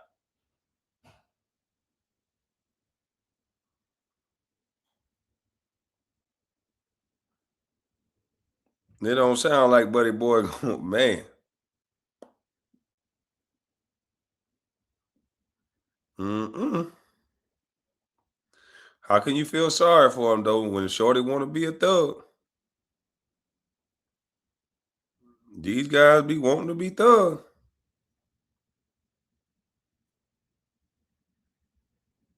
Mm-mm-mm.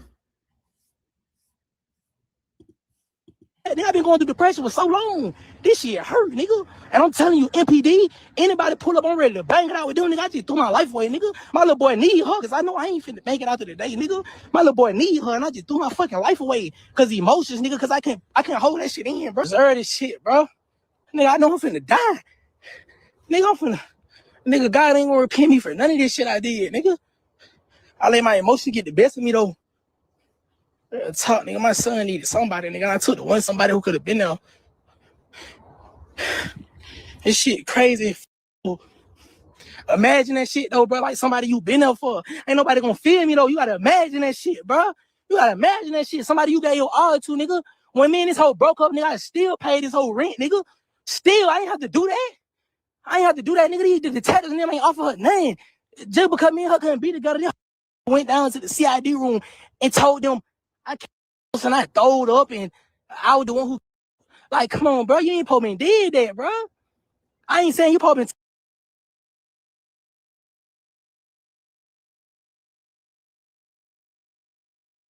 to. That's crazy. It sounds like he didn't get over her. Because why would you pay her rent? Like, it sounds like he never got over this woman. But this is crazy. This came to a dangerous, ugly head, boy. This is crazy. Little dude done crashed out for real. Because he already letting you know he ain't going to make it after the day. Took off for me on no face, but you ain't have to do that, bro. You know what I'm saying? Like, accountability, nigga, can carry his burden.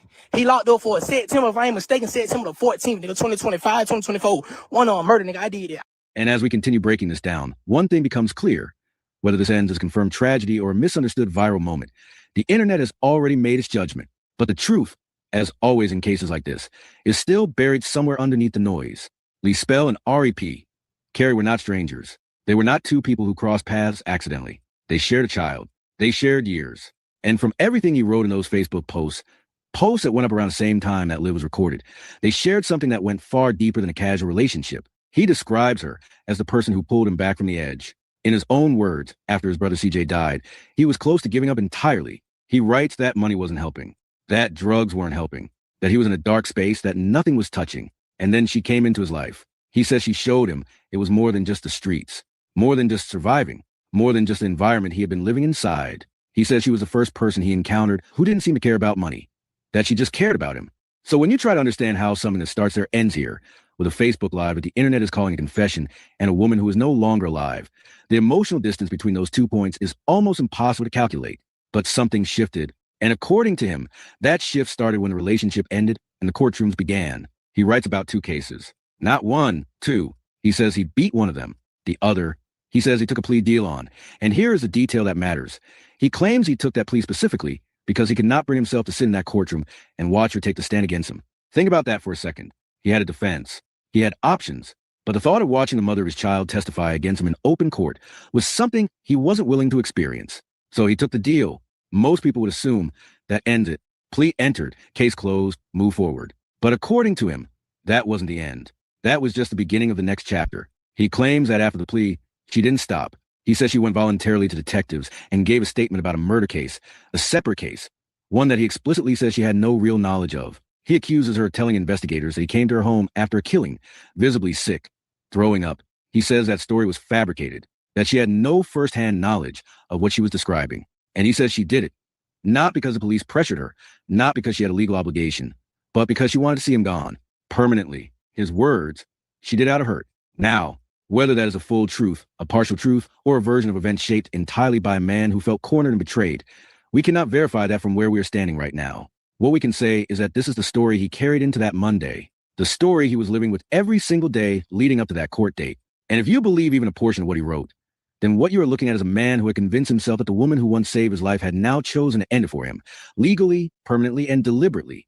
That is a dangerous mental space for anyone to occupy. Because when a person reaches a point where they believe they've already lost, that the verdict is already written, that the testimony is already prepared, that the outcome has already been decided before they ever walk into that courtroom, logic stops being the thing that drives their decisions.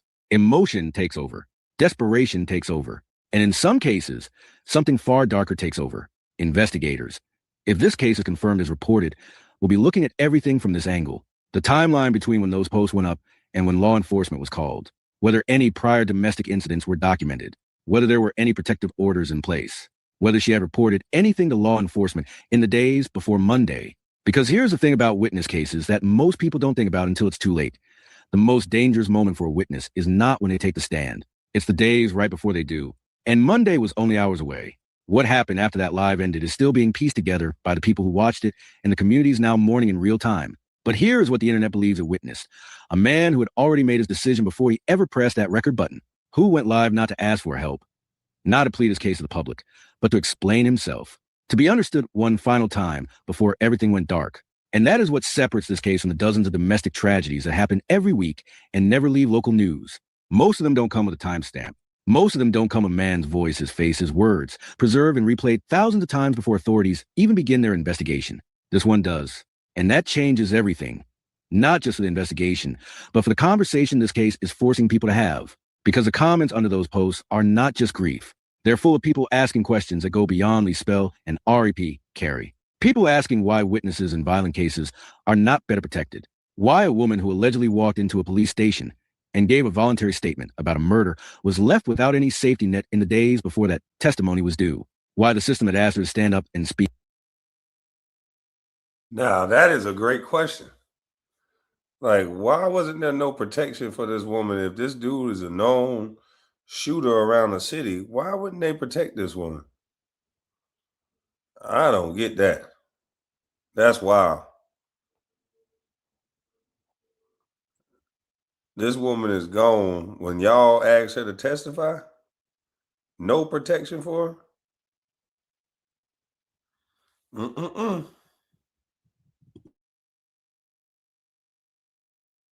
Apparently did nothing to ensure she would still be standing when Monday arrived. Those are not small questions, and they deserve serious answers.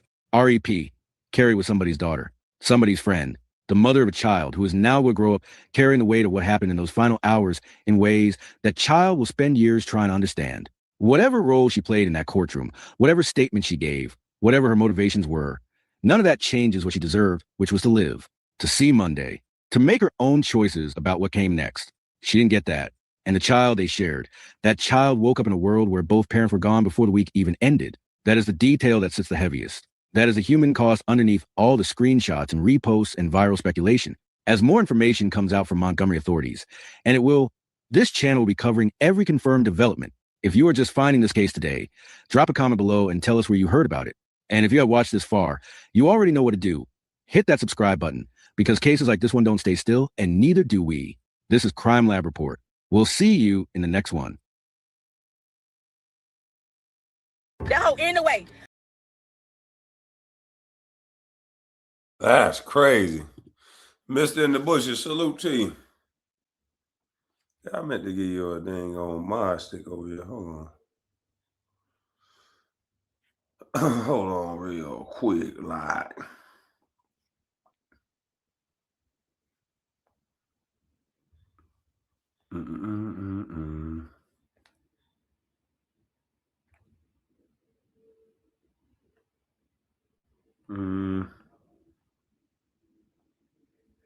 Dang, you have to type something else.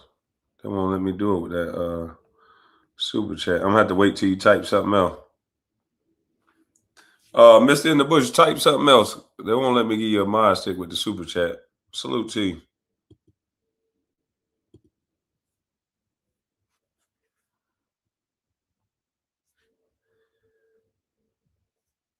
He talking about change your avatar. Yeah, I got to get another picture up there, man. All my avatar pictures, they updated my phone.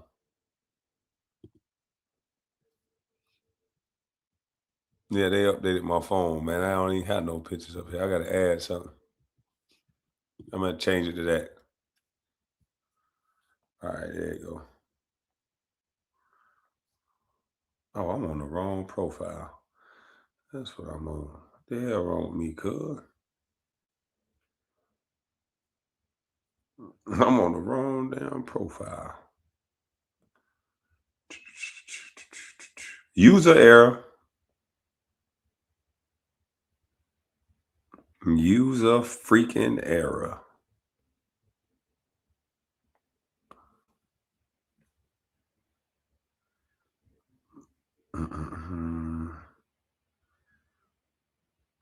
Let me get me some more mods, man. Let me see what goddamn. My brother ain't got no mod stick over here. I think his other goddamn page got a mod stick.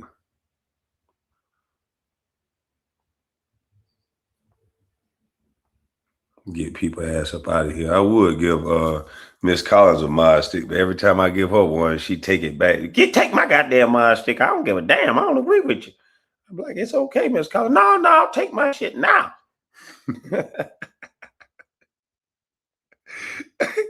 hey, Miss Collins don't give a damn.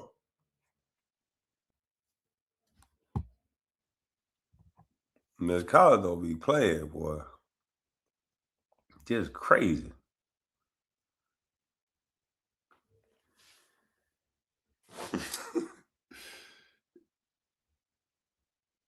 Let's see who else in the chat.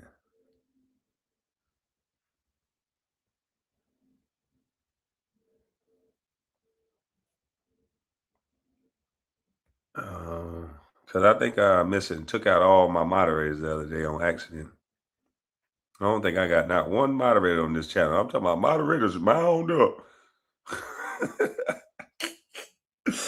I think I hit a hard erase on everything.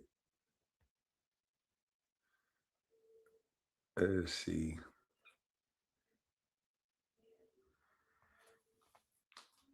Yeah, I'm missing hit a hard erase on every damn thing.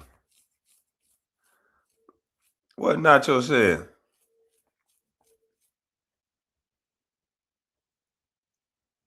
What the hell Nacho said?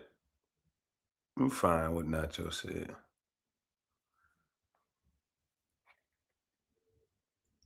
Yeah, I'm telling people, get people up out of here. Get ready to start your engines. I don't think I got no moderator. They talking about not block everyone, TJ. You took me off payroll. Man, I don't know what the hell. I messed around and hit the wrong button. I don't know what the hell I did, man.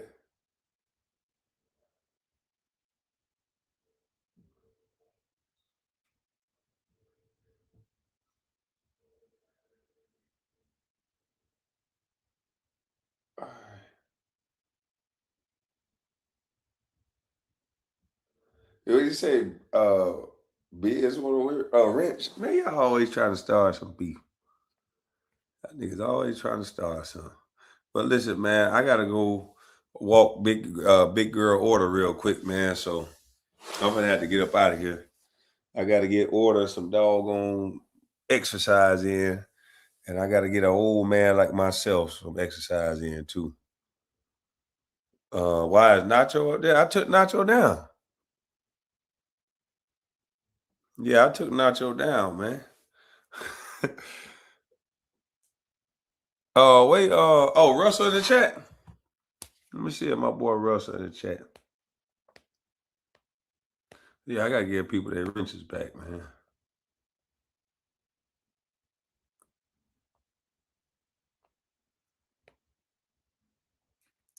Yeah, man. Shit crazy, B.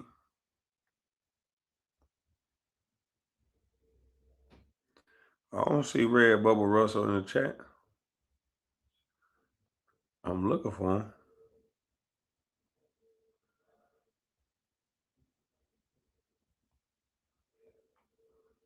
No, I don't see him.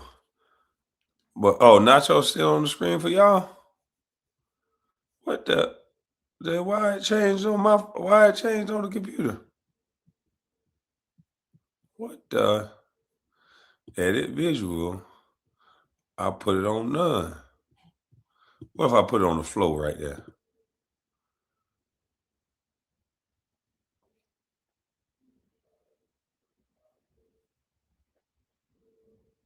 Dang, that's crazy. I didn't know he was still up there. Well, listen, man, I'm about to get up out of this thing anyway, man. Y'all have a blessed rest of y'all morning. And I'm up out of this thing. I'm gone.